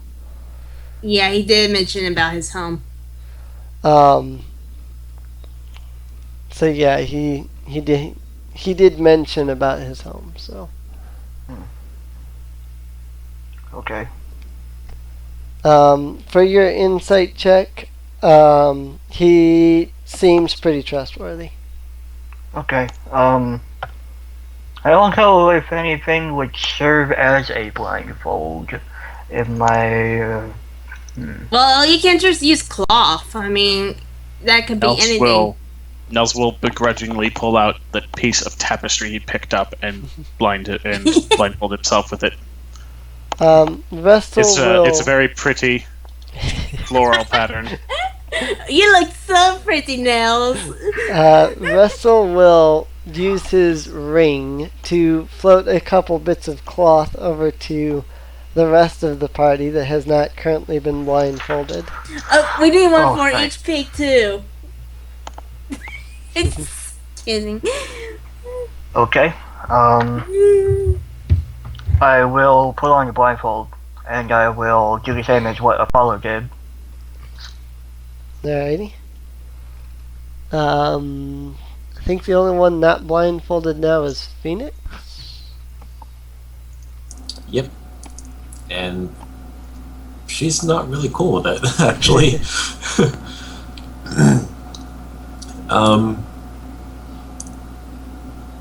Yeah, she's gonna shake her head. I ain't getting blindfolded by you, pal. Paul will speak up. Well, you can stay outside and be the only one that deals with all the gnolls outside. I won't be dealing with anything, trust me. And you're just gonna tell me whatever he tells you once you come back out. So, you know, I'm fine out here. Okay. Alrighty. He's going to float both Bobbo and Nels into the room. And he's going to use his ring to shut the door. Phoenix can do whatever she's going to do from there.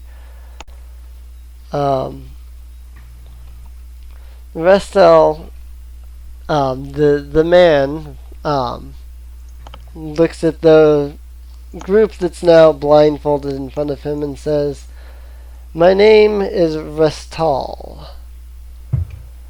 I am the leader of the Thieves Guild that you are now currently sitting inside. As it stands, we, the Thieves Guild here, are currently the leaders of this district, or so you could say.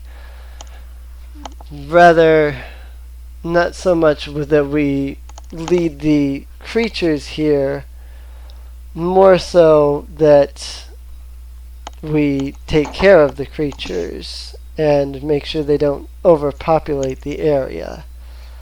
Gnolls have a tendency to populate very quickly." By this, Apollo will speak up. What's his name again that we don't like? Cadorna? Yeah, Cadorna. Cadorna spoke about your thieves guild, searching for it. He thought it was in the what's that? Artisans district.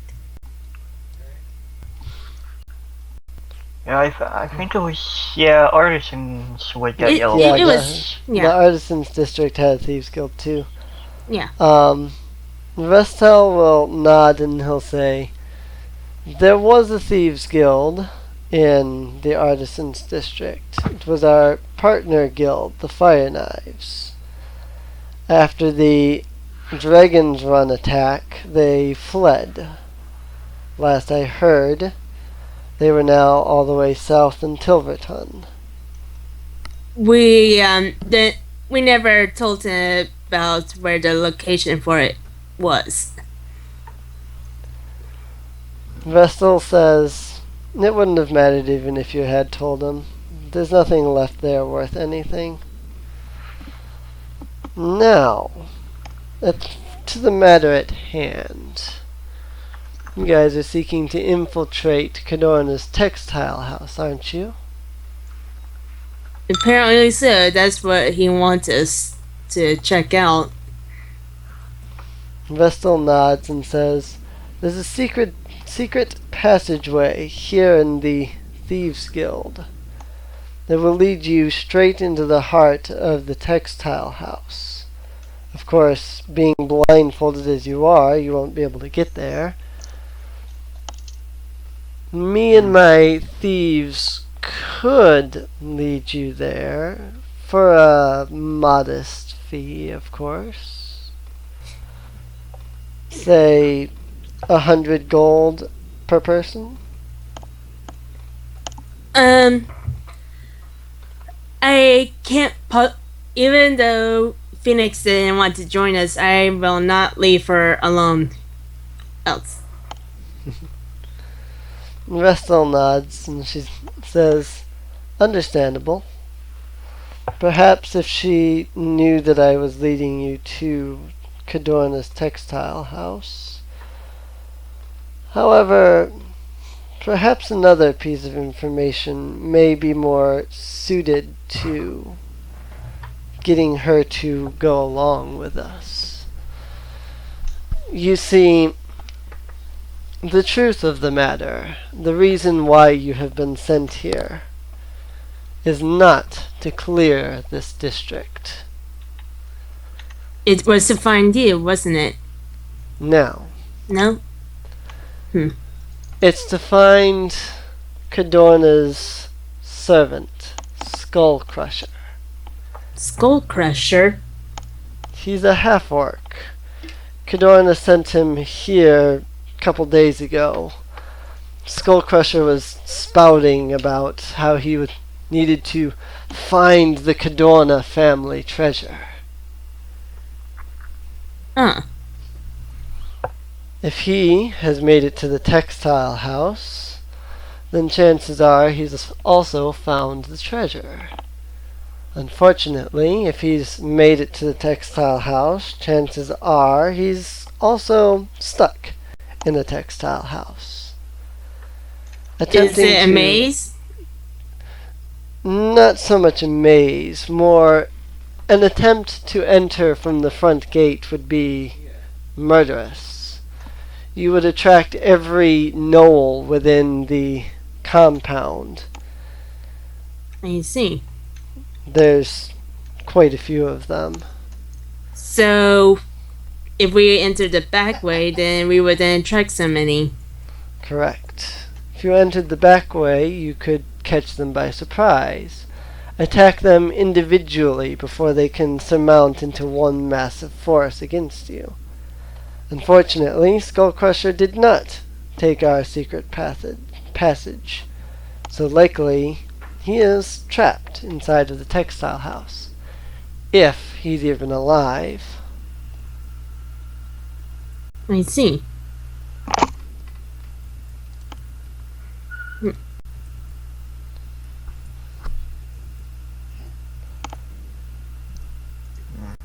Russell, you hear the sound of something shifting through Russell's hands. Likely him twirling a dagger or something. He says, "I'll make you a deal. For a modest fee, I'll take you into the textile house. If you find Cadorna's family treasure, bring it back here. I can duplicate the seal on it, and you can take anything out of it that you would like. Cadorna won't even know the difference."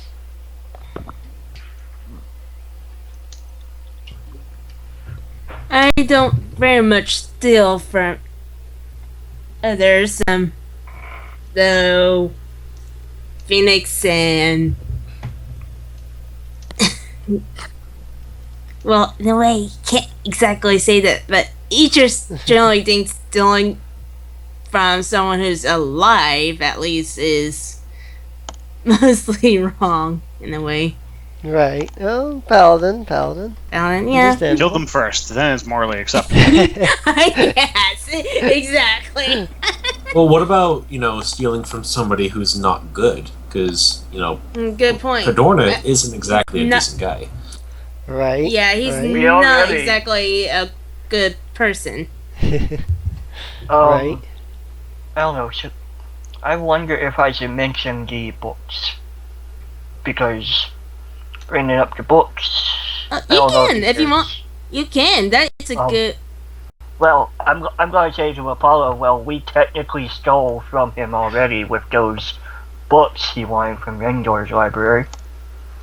So Russell's going to pipe up when he hears books from Mendor's library, and he's going to ask, "What books?" well, Appar- books. Oh, you go. Apparently, he wants us to get certain books from Mendor's library. However, when we did find the books, we couldn't really find anything in them. So when we turned it in, we made sure to basically ruin the books before handing them over. Did you just say you couldn't find anything in them, so you should ruin them? We couldn't exactly find anything in them before we ruined the books. Then why did you take the time to ruin them? Okay. Because obviously the guy wanted something from them. You need to, if you're gonna lie to them, you need to do a whole lie. There's no reason to tell them that we ruined them. Just say we didn't find anything. He's just telling the truth to this thief. No, the truth was we found a ton of stuff. We Yeah, just didn't want him to know it. Yeah, you guys found quite a bit of stuff in the books. Oh, We you did did? find useful Yeah. things. Yeah. Like possibly a boss's name. Some stuff on the pool. Yeah. I thought you said we didn't find anything that useful in the books. Well, you didn't Scroll find. out of the map. You'll find a ton of stuff we found. Yeah, that there's- wasn't in the specific books. Yeah, That, that was all in the books. Yeah, some of those were in the books, like okay.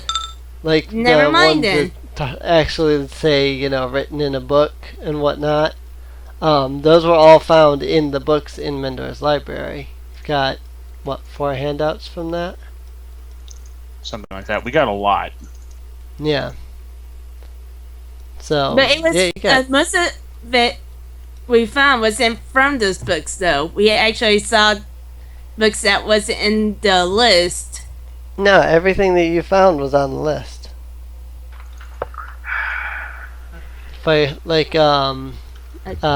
Fire Urgrun's Description of Darkness, Great Historian's Records of the Art of War, History of the North, Fire Okay, Death's Discourses on I Power. probably got confused because you didn't say they were in those books. Yeah, well, it's listed on the handout. That's why I probably didn't really. Okay. So, but yeah, those were found in some of the books that were on the list there. So, Well, okay. He's going to say, after we found out what was in the books, we went ahead and ruined them, and then hand them over. would you perhaps know which books it was he was looking for?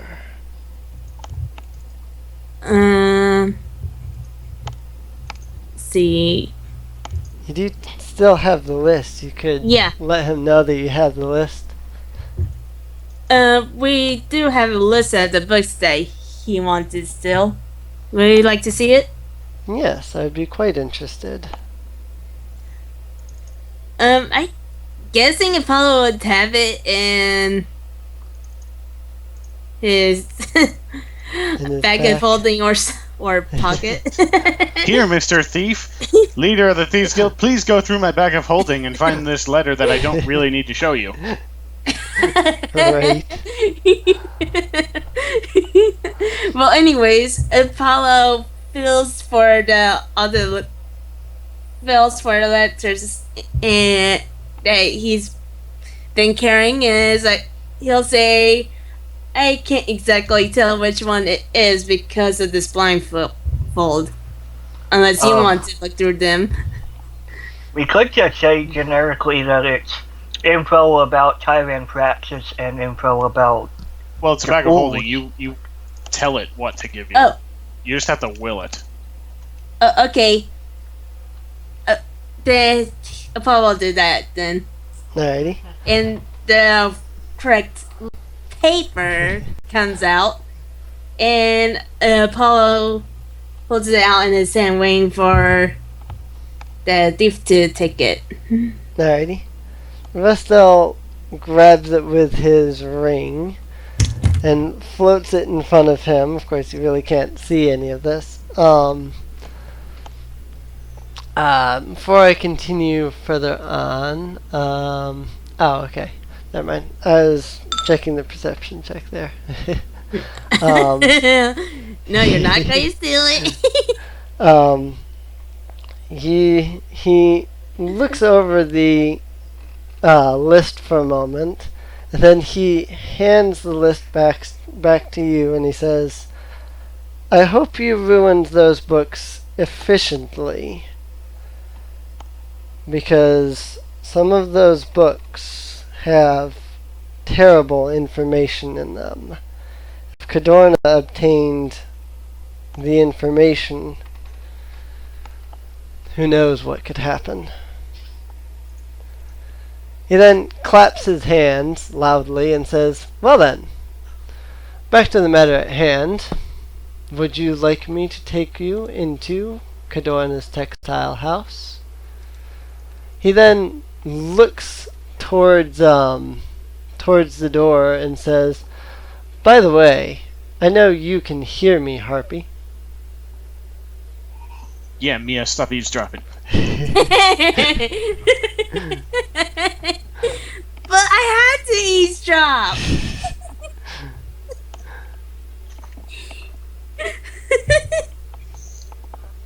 Apollo is blindfolded in the dim, dark room with the leader of the Thieves Guild, this big, muscular, rippling, bicepted man with a ring that allows him to manipulate without contact.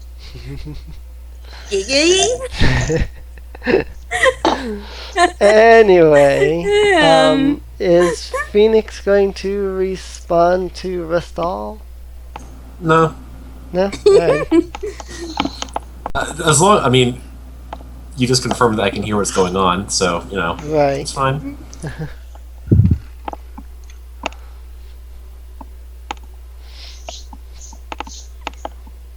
Anyone else going to then respond to Restal? To his question? If we were to go, Phoenix, I would say Phoenix shall come with us, and I'll pay for all of us. I know Phoenix would not want to pay you a single gold coin. Well, I guess if he wanted to kill us, he would have already killed us. Yeah, he would Yeah, already kill us. If he saw any harm to you, he would have Kill done it us to by you now. by now. I mean, you've been blindfolded in his room now for 10 minutes. Well, alright. It's a thief's guild. There's all kinds of thieves around you and whatnot. You just can't see them. If he was seeking to do any harm to you, but he would have done it by now, for sure.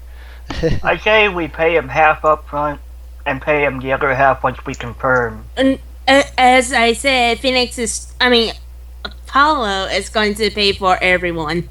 Well, pay him half up front. I'm saying. Like, He's a thief. He doesn't fall for things like that. He might. I I'm mean, not you could try. I'm not trying to trick him. I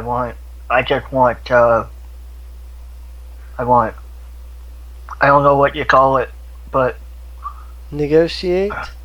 Assurance. not Assurance? to negotiate. I just want to pay him half up front and half once we're sure, once we know that we get what we paid for. Right.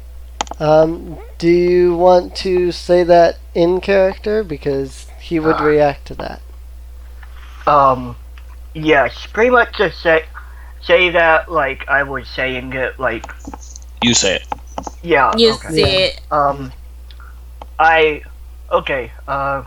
Mr. to join her. I know that if you wanted to kill us, you would have already done that by now. But I'm not sure that we know. There are too many variables here. I don't know if you would try to trick us or have one of your other men do it just unexpectedly or anything. But I wonder if we could pay you half up front and pay you the other half once we are sure.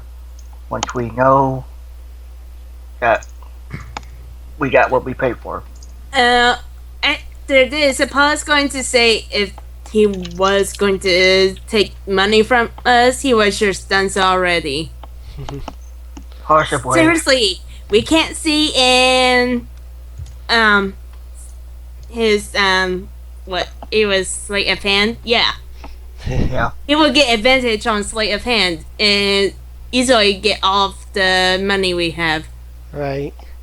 Vestal's going to pipe up and say, I don't see any reason why that couldn't work out. I mean, I still get my payment either way. Pay me half now. When we reach Cadorna's textile district, or Cadorna's textile house, then you will simply pay me the other half. I don't see a problem with that. Okay then. He then looks towards the door and says, if a certain harpy, however, does not trust me to have her blindfolded, perhaps I can interest her in another deal. What deal is that? She's interested. Tell me, you seem to be of the more roguish style, correct? It's kept me alive. Pay me a 50 gold entry fee, and you will be Pay me a 50 gold entry fee, and I will make you a member of the Thieves Guild. As such, you will have free roam over the guild, and you will not need to be blindfolded. Am I going to owe you anything? No. You got yourself a deal. He opens the door using his ring as per usual. Phoenix is going to walk in. She's got one of her claws wrapped around the opening of her backpack as a precaution. With her other claw, she's going to take out the 50 gold and hand it to the guy. Alright. He floats it over with his ring, puts it away, and says, very well. With a wave of his hand, a small little card floats over towards Phoenix, and he says, there you go. Your honorary Thieves Guild membership card. Lose it, and you will not be allowed entry into the guild. Keep it in your bag of holding forever. I intend to. I'm going to do that. Actually, just pop it right in. Alrighty. He then claps his hands again and says, alright then. If I could get my payment, then we shall be off. Unless you have anything else you wish to ask of me? I still have to pay for Phoenix, right? Or no. He will let Phoenix run. He will give Phoenix free roam of the guild, which includes the secret passageway. alright. Apollo's going to hand in 150 gold. Alrighty. He puts it away and then floats everybody up to their feet. Each of you feel a sturdy hand grab hold of you, and you feel yourselves walked through a long, winding passageway. I was hoping you were going to say road. Hmm? A long and winding road. Winding road, yes. As we're going along, out of curiosity, Phoenix isn't going to say anything, but she is going to look around. The map is changing. The map is changing. Okay. She's going to look around and do a perception check. Basically, she wants to look for symbols, crests, sigils, that sort of thing. Mainly because she knows of one already, and she's curious to see if this branch has one as well. Alrighty.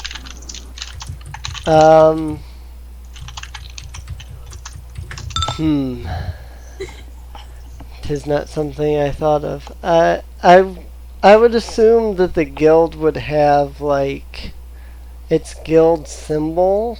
I didn't really think out the Thieves Guild much more than it's a Thieves Guild, so I don't really know what the symbol would be. In that case, you don't need to think beyond it has one. So yeah, I mean, if it has one, then that's fine. Just curious. Alrighty. Why are you... Oh, whoops, I'm hitting the wrong button, that's why. Alright. I'm going to center players on current view, and you feel yourselves coming to a stop, and Vestal says, "Well, we're here now. If I could get the other 150, I will levitate you up into the textile house, and then you're free to remove your blindfolds."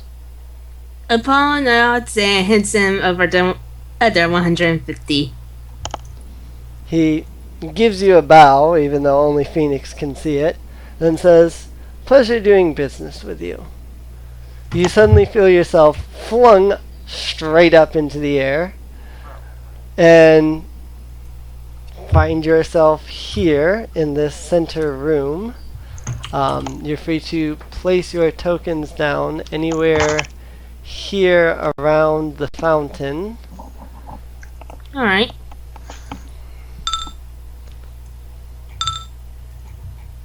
Wait, in the fountain, or? Some of us Stop are taking flying. a bath. Yeah, Stop taking a bath. somewhere around the A bird fountain. bath. You guys were thrown out of the fountain. There's actually a secret, secret door in the fountain that he can turn off the water, and then open the secret door, and then throw you out of it, and then seal it all back up before you can take your blindfolds off. So. Apollo turns over to the man and says, "Thank you." Russell by this point is completely gone. He's Oh. not even around. Never mind. He stayed down in the passageway, so.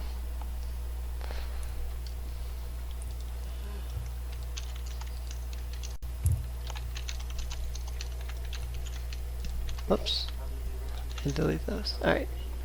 Alright. You find yourselves now in Cadorna's textile house. Here you stand. Hang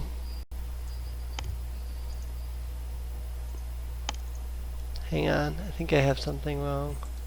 This fountain is 30 feet wide for some reason. Is it supposed to be? Card games played by Super Saiyans. Yes. Wow. Now the whoops, sorry. No. The pixels are right. Oh, I guess I just have it written wrong. Whatever. In the center of the room, you can see a massive fountain. It kind of seems like that's where you came from, but you don't see any, like, ways to open the fountain or anything. There are doors all around you. There is a passage without a door up here towards the north. Yeah. There's an easy way to know if we came out of the fountain. Hey, Phoenix, did we get flung out of the fountain? Yeah. Neat. Neat. Nels actually says neat. Yep. Cool.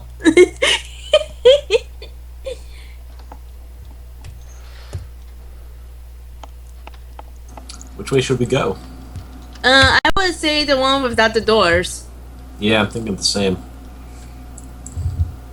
What time Make does sure the this session section end? is cleared, and then we'll continue on.